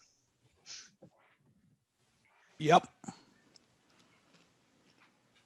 It's like almost 1,100 pips from where the original break of that wedge where we had at the top there. That would have been an awesome trade. Yeah. I need to go revisit that and see if there's a way that I could have qualified it. Well, there's an arrow on the 5-minute. Right, but there's no bounce. Yeah, there is. Oh, yeah, but we're also counter trend. Yeah. Okay. We are counter trend for sure. Interesting. All right, I'm going to note that down, and I'm going to start going and seeing if there's something we can do to capture that, because that was a powerful trade. Well, here's my question. Do you want to be trading outside of the opening bell? Maybe counter trend. Okay. Maybe. I don't know if I don't go take a deeper look into it. Go for a couple weeks and continue to see the opening bell, see if it goes counter trend. There are some significant moves in the. I know if you trade the futures, there are some significant moves, usually between that 9 o'clock or 8:45 to 9:30 time frame. You'll start seeing some counter trend moves before the opening bell, and this is an example of that, basically. I mean, that's 1,000 pips. That's like on a 0.01. It's like $100 move. $100. It's pretty good for an hour. Yep.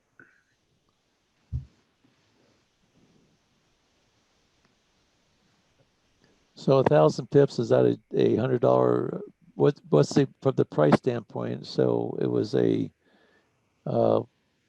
let's see, I look at the indices more like in terms of dollars as opposed to pips.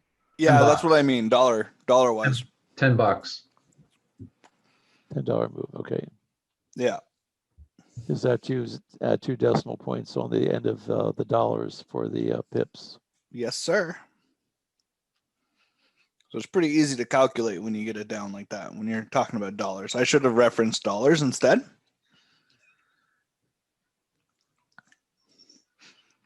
Man, should have been more careful because I could have taken that wedge break. That was a valid wedge break, right? But I had it in my mind. I had a buy bias. I already decided and messed up my head by saying it's going to go up. So I screened out the wedge break to the bottom. You see how that happened? It's just, it's so subconscious how your mind can play against you.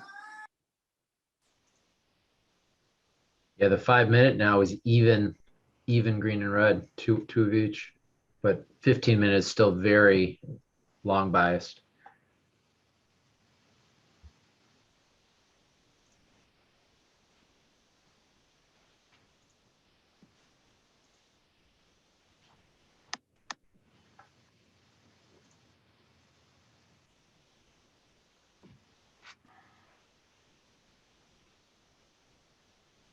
All right, I'll be back in a minute. I got to check the kids.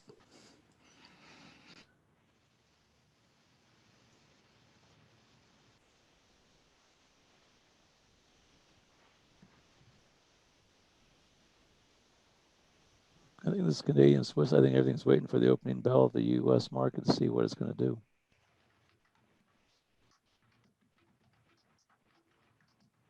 Look at that big wick on S&P 500. Holy smokes. Oh, that's a 15-minute chart. I'm sorry, guys. Ignore me.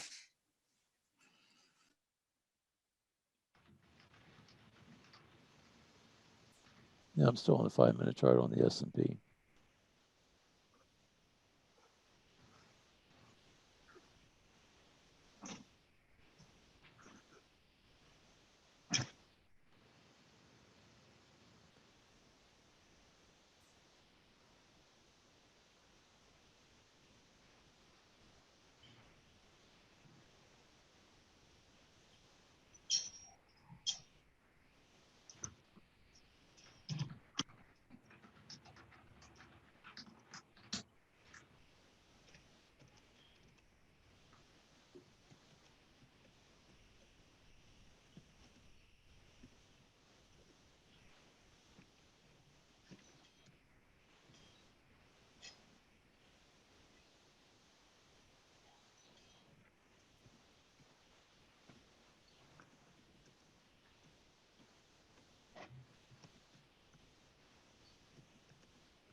You can see with the S&P right now, we're seeing you have a green candle, but I mean, it's the candle is a bullish candle right now, even though it's showing red on the inside. The inside just showing the fact it's below the moving average.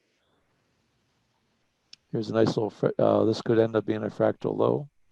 Have a lower high or a higher low, a higher low, on both sides. Here's a pivot low, and here's if this one closes, and with the second candle, if we get that, that would validate this fractal.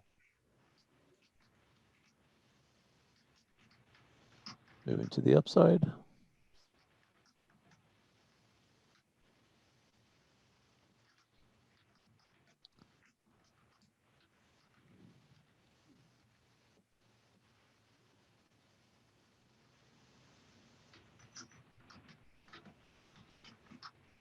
And if we were to take this trade, I'd be looking at having it break above this down arrow, showing it's the direction change. This thing didn't get all the way down here.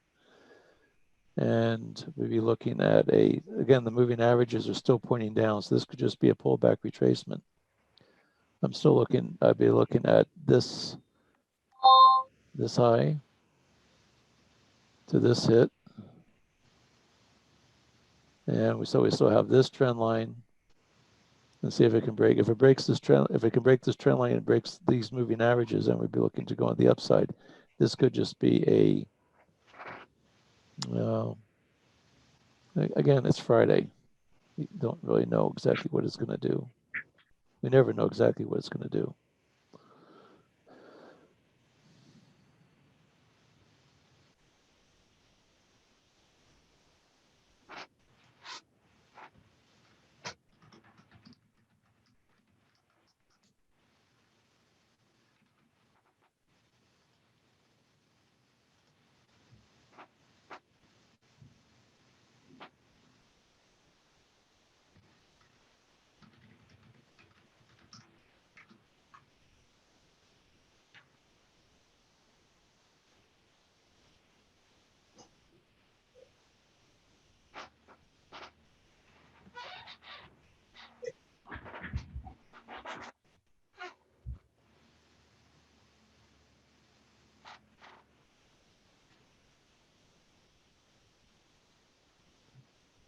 Yeah, let's take a look at our CAD Swiss trade while we're waiting around for still another 15 minutes before the opening bell.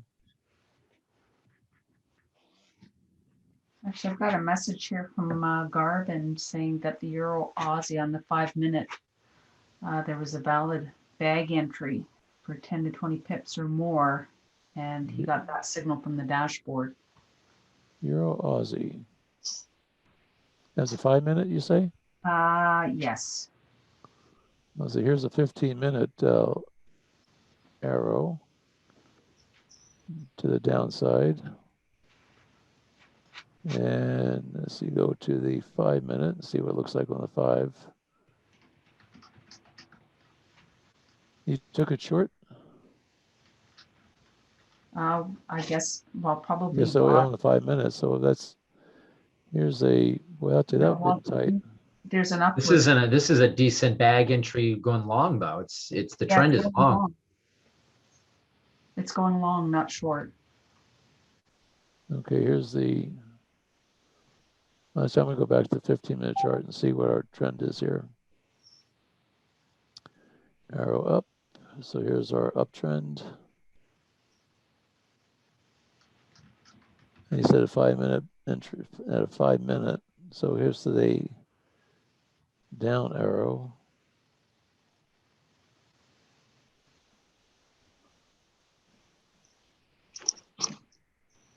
You're on the NASDAQ. Oh, thank you. How did I get over there? I don't know. I just looked at it and went, that looks different. Here we go. So we're in an uptrend. 5 minutes bag entry. This could have been like a market maker move here. We have the little trend here.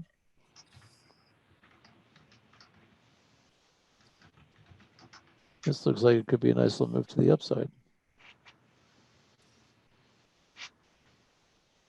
Well, it's a classic bag, right? Except that it's on a 5 minute. Came right into the trend line. Now it didn't really create the zone till that zone just sort of popped up after this. And this never did come down and touch this one, but it did bounce and create a zone. This looks to me like a bag entry to the upside.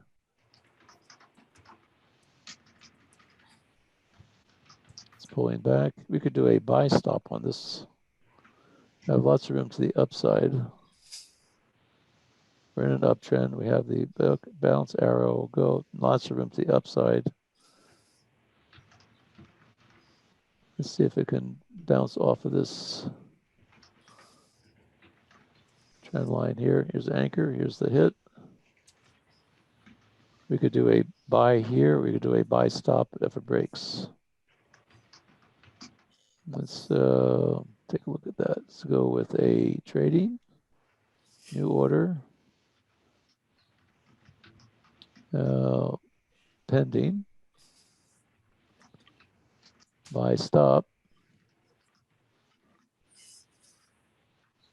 And we could put it right here at the bag entry, which was at 155.90, 1.5598, 1.5598. And we do a stop, 1.5548. And a take profit of Garvin says if you use the fib retracement, you can extend your profit to the resistance. 565. I'm calculating here. 1.56.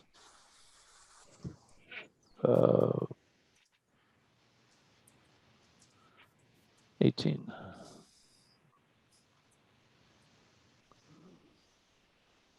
All right, this one's all set. And what was that you were saying there, Eva? Garvin is just saying that for this pair, if you use the 5, like on the M5, if you use the fib retracement, you can extend your profit to the resistance. Which way are you drawing your fib retracement, from here to up here? That I don't know. Probably the bigger move to the left, I'm guessing. Yeah. Oh, yeah. from this one. That makes sense. See, what I don't like about that is that if you go from Yeah, here to here, it's already come all the way down. well, not only that, is way beyond the 78%. Yeah, yeah. I would not use that. If it gets down that far, I don't use the Fibonacci retracement with that. I'd be more apt to do it with this move to the upside.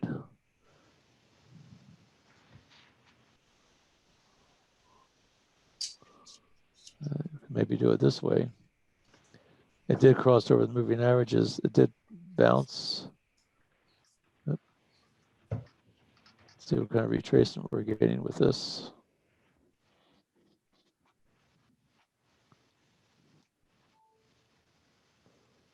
So right now it's at the 38% retracement. If it comes down to the 62, now let's see if it breaks. Let's see if it breaks this trend line right here. Here's the anchor. Here's the hit. See if we get the third hit. Looks like that cat Swiss is starting to give us a little bit of heat.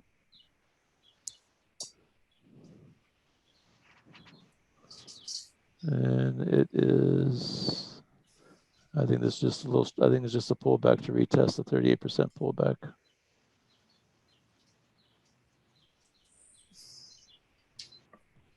Still have the moving average.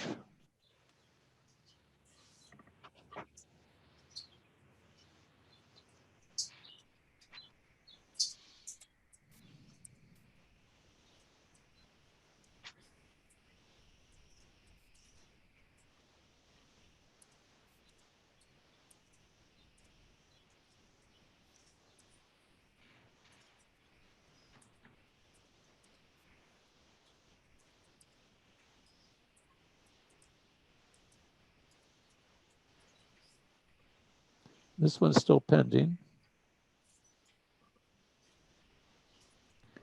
And with our CAD Swiss trade, we're only down 5 pips, so we're still well within our limits.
We'll see what happens with this Euro Aussie. We'll see how much this thing pulls back. I do like the fact that it did cross over these moving averages, and now it's coming back to retest.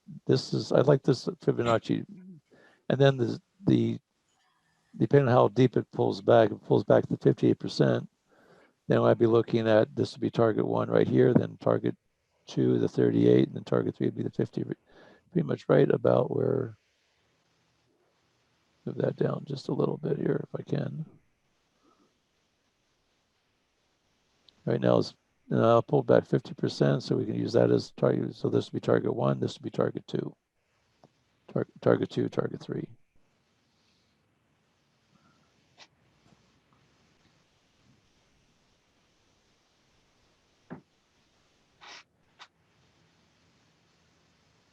Hey, Al. Yes. It's a Friday, so I'm not a huge fan of this, but and someone in the chat brought this up, and I was looking at it for CAD Swiss on the 1 hour swing trade. It's a pretty classic bag entry swing trade. It's just that it's on a Friday. Well, 1 hour. Yeah. Oh yeah. Yeah. Yeah, I can see it. Yeah, that is a classic bag. And actually, then we could be looking at, actually with this move right now, we could probably almost be looking at this as a target right here. Yeah. Yeah, the 200. And it could very well get up there just for the fact that it had such a strong move down yesterday. It could very well get up there and use that. It is a strong move up. This is a extended range candle up, small pullback. This is only a 38% pullback. This is the pullback I was looking at when I drew mine. Yeah, and this up arrow is a positive for your trade. I forgot this is the pair you're in. Yeah. So that does help. That does help with that one. It's a little nice confirmation. Yeah. So here's the bag entry right in there. It's about right where I got in at there's 89. This is at 86. So that's the 3 pips of where the hourly bag entry was. Let's take a look at it on the 15-minute chart, see what it looks like. And here's the bounce, here's the arrow. This is the first arrow right here on the 15-minute. That's a classic bag right there. This is where that move came. This was, remember, you had the announcement at 8:30. This is where it broke for the 8:30 announcement. Came right back up. Now the question is it going to go higher or is it going to come back and retest this area? We are taking some heat, a little bit of heat on this. Right now we're down 7 pips. We're down as much as our target was. It never did break. Didn't get a great entry on that one. We pretty much got in right here at the top of the move.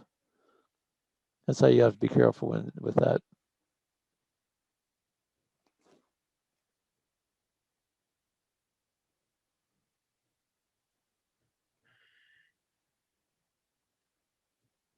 The fact we have this thing on an hourly chart, I may just have to, if it doesn't get my target before the end of the day, I may just turn it into a swing trade.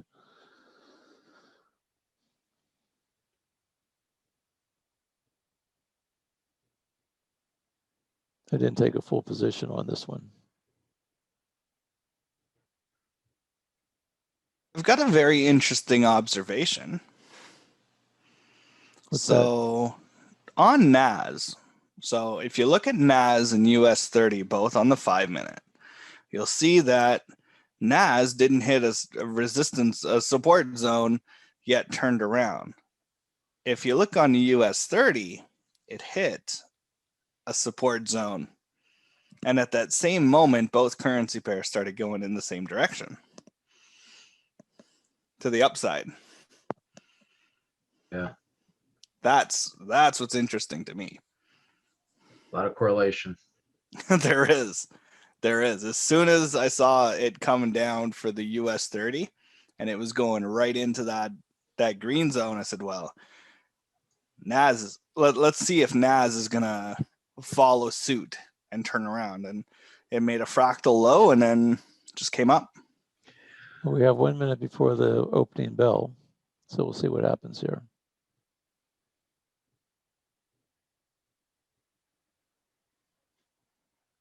Well, Matt, correct me if I'm wrong. Aren't there the US 30, you know, the 30 biggest stocks? I think a few of them are in the NASDAQ and or the S&P 500 as well. So that's where you I see. would assume so, but I'm not. I'm not sure. I mean, back in the day, for sure. But I'm sure, like, Microsoft or Apple are probably part of the US 30 now, aren't they? I think so. I don't know. Yeah. I'd have to find out. Yeah. But we just had the opening bell, so let's just see what this thing does. Yep. Remember, we still have our trend line right here. We'll see if it breaks through the trend line and heads on up.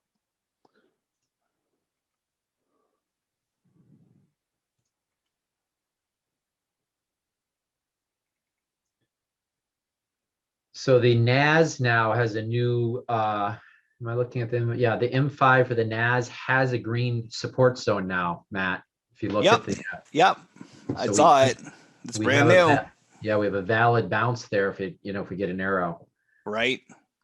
And then we have that weak little red zone on top there. So, but even if we just took it to the 200 there, if you have the 200 on your chart, I mean, that's still a great trade. If we get an arrow, if it stays around, we got to get above the arrow moving average, but yeah. And then that's when your candles are going to start turning green. Yeah.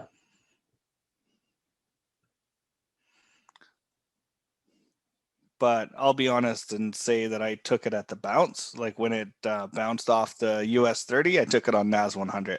Oh, you already did? Yeah. Yeah, but cheater. Well, I'm cheating. I'm testing things out. It's my lab. I'm testing things out to see if I can put something together that makes sense. Right. See, that candle just bounced right off the arrow MA. Mm-hmm. It said, "Hey, I know where you are."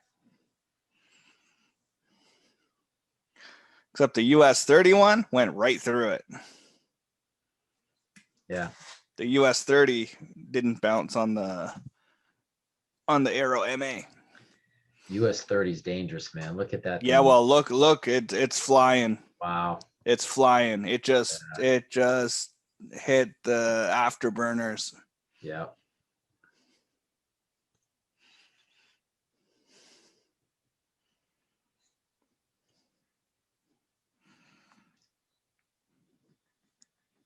Yeah, the afterburners were engaged on US 30, man. That was.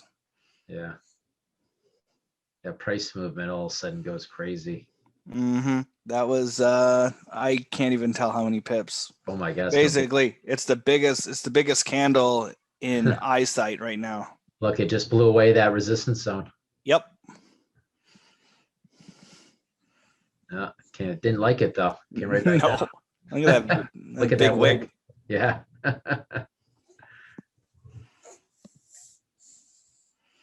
I've got my little trading buddy with me this morning. Oh yeah. Yeah. Good luck charm. Yeah. Well, ripping the mic off and grabbing my mouse and everything else, but make you work for your pips. Yeah, tell me about it. Wow, look at that candle, huh? Yeah. Al's got it up there. That's interesting. That is a crazy candle, Al. Which one are you talking about on the US 30? You're right on it, right where you're looking at. Yeah, the current candle. Look at that thing. Going all over the place. CB, I did have a look at the Dow, and it is all the big ones like Johnson & Johnson, Microsoft. Yeah, that's why you get chips. Okay. That's why you get such close correlation between the three of them, because the three of them have some similar assets in them. So, Microsoft makes a big move that impacts all three of them, I think. Well, that makes sense. Thanks for that, Ava. No problem. I got curious. IBM, Honeywell, Intel, all those guys are in there. In the 30? Yeah.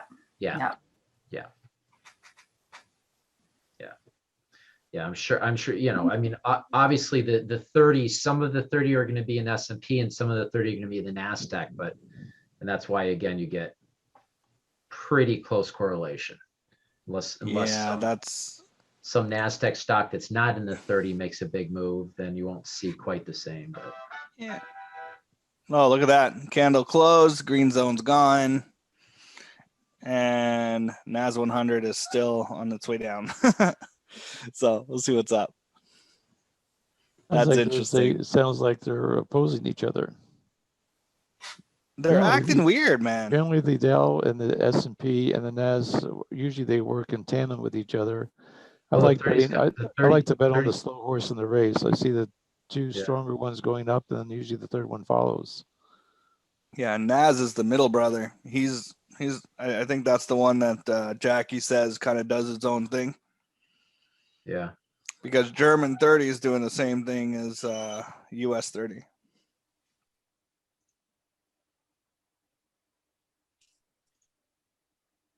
Yeah, they're all, if you look at the S&P and the US 30, they're pretty similar.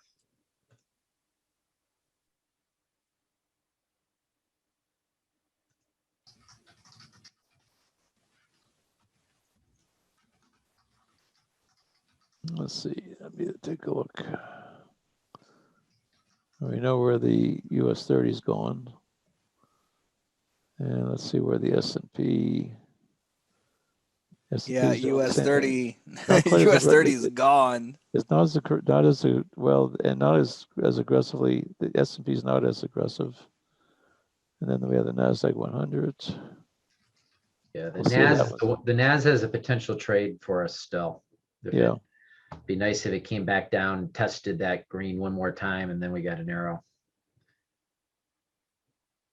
Well, check that out. You now have the formation of what could potentially be a wedge. A W. Yeah. Oh, a wedge too. Yeah, sure. Yeah, well, the W's and wedges are almost the same thing. Yeah, exactly. Yep. But I like a trend line on there, and then just waiting for it to break the trend line. Because there's no one can get into US 30. Like, you couldn't get in that trade. There was no, I mean, you'd have to, would have been, that huge candle, all the momentum was in that big candle, the last 5 minute candle. Yeah. So you would have had to been in it on the 1 minute. Maybe there's an alert. I'm curious to see. Yep, there was. But I mean, now it's scary. It's after the move. Yeah, look at all those wicks too. I mean, that's just. Yeah. I don't know. US 30 freaks me out. Well, US 30, it would have been, your move would have been before. So it would have been a bounce on a green zone, and you would have hit your take profit. You wouldn't have caught that big move up. Right. And unfortunately, the S&P doesn't have anything to bounce off of for a while here. Nope, it's got nothing. It's interesting. But NAS is, as we're talking, the third leg of that W or your wedge is starting to come back down to the zone again. Yeah, and that might be an area of concern if we think that it's going to go up, because it might not. Yeah. That wedge could just as easily break down and go through all those zones. Yeah. Because just because it's the direction of the wedge doesn't mean, like, if this is the end of a run, the wedge that's a descending wedge can break to the upside, or it can break to the downside. Right. Or it could go sideways. Yeah, or it could go right sideways and continue going. We know it's going to be one of those. If this little dip is a higher low, though, it might be a decent indication to go long. We'll see what's going on. Yep. Getting down to that support zone again, though. Yeah. It moves so terribly fast. I mean, this is a $45 move in the last 5-10 minutes. Oh yeah. Yeah, I mean, that's the thing. You look at this chart and it looks like it's kind of tight, but not really. You got 580 pips up to the moving average, the 200.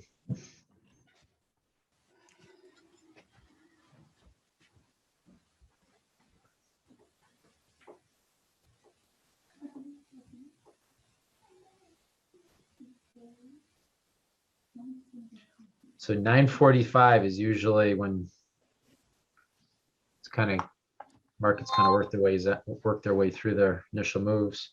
Right after the first 15-minute candle closes. Yep.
Hey, Al, Yes. while we're waiting, did you get Neo figured out yesterday?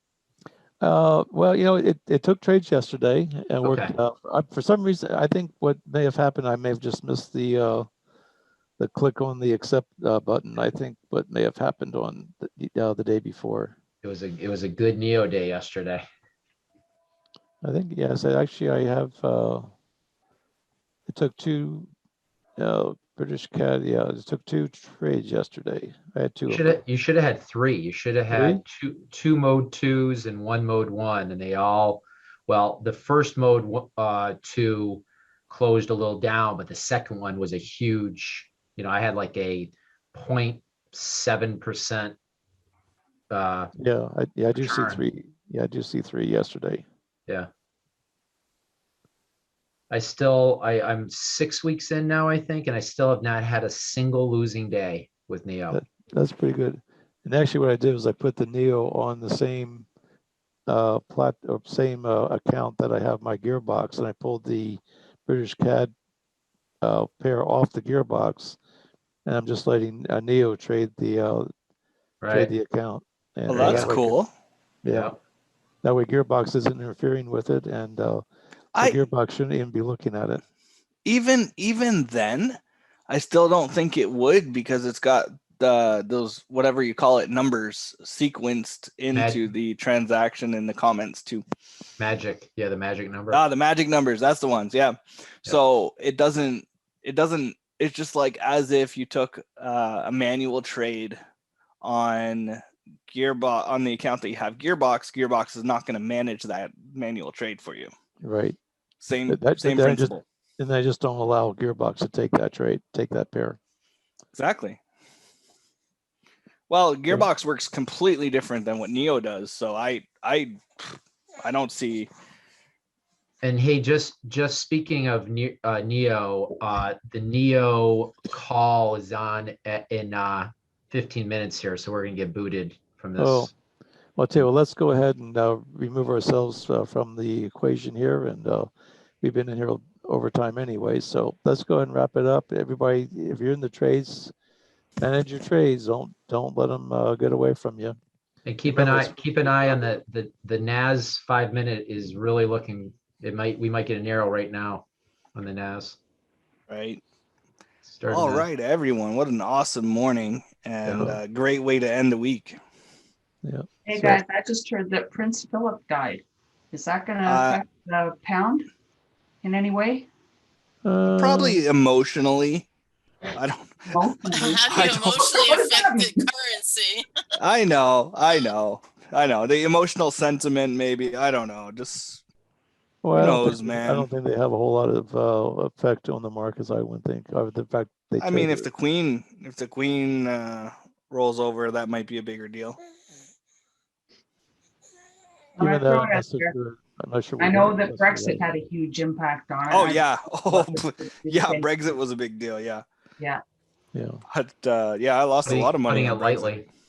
So, but anyway, again, thanks everybody for being with us this week. We appreciate every one of you. Stay green. It's up to you if you want to. I try not to hold trades over the weekend if I can avoid it. I'll be managing this trade that I have with this Swiss Euro. What is the CAD Swiss? I'll be watching that, and I'll probably be exiting that before the end of the day if it doesn't get me out before then. Anyway, it still looks like it's still in the uptrend. I'm still okay with it. We did have took a little bit of heat with it, but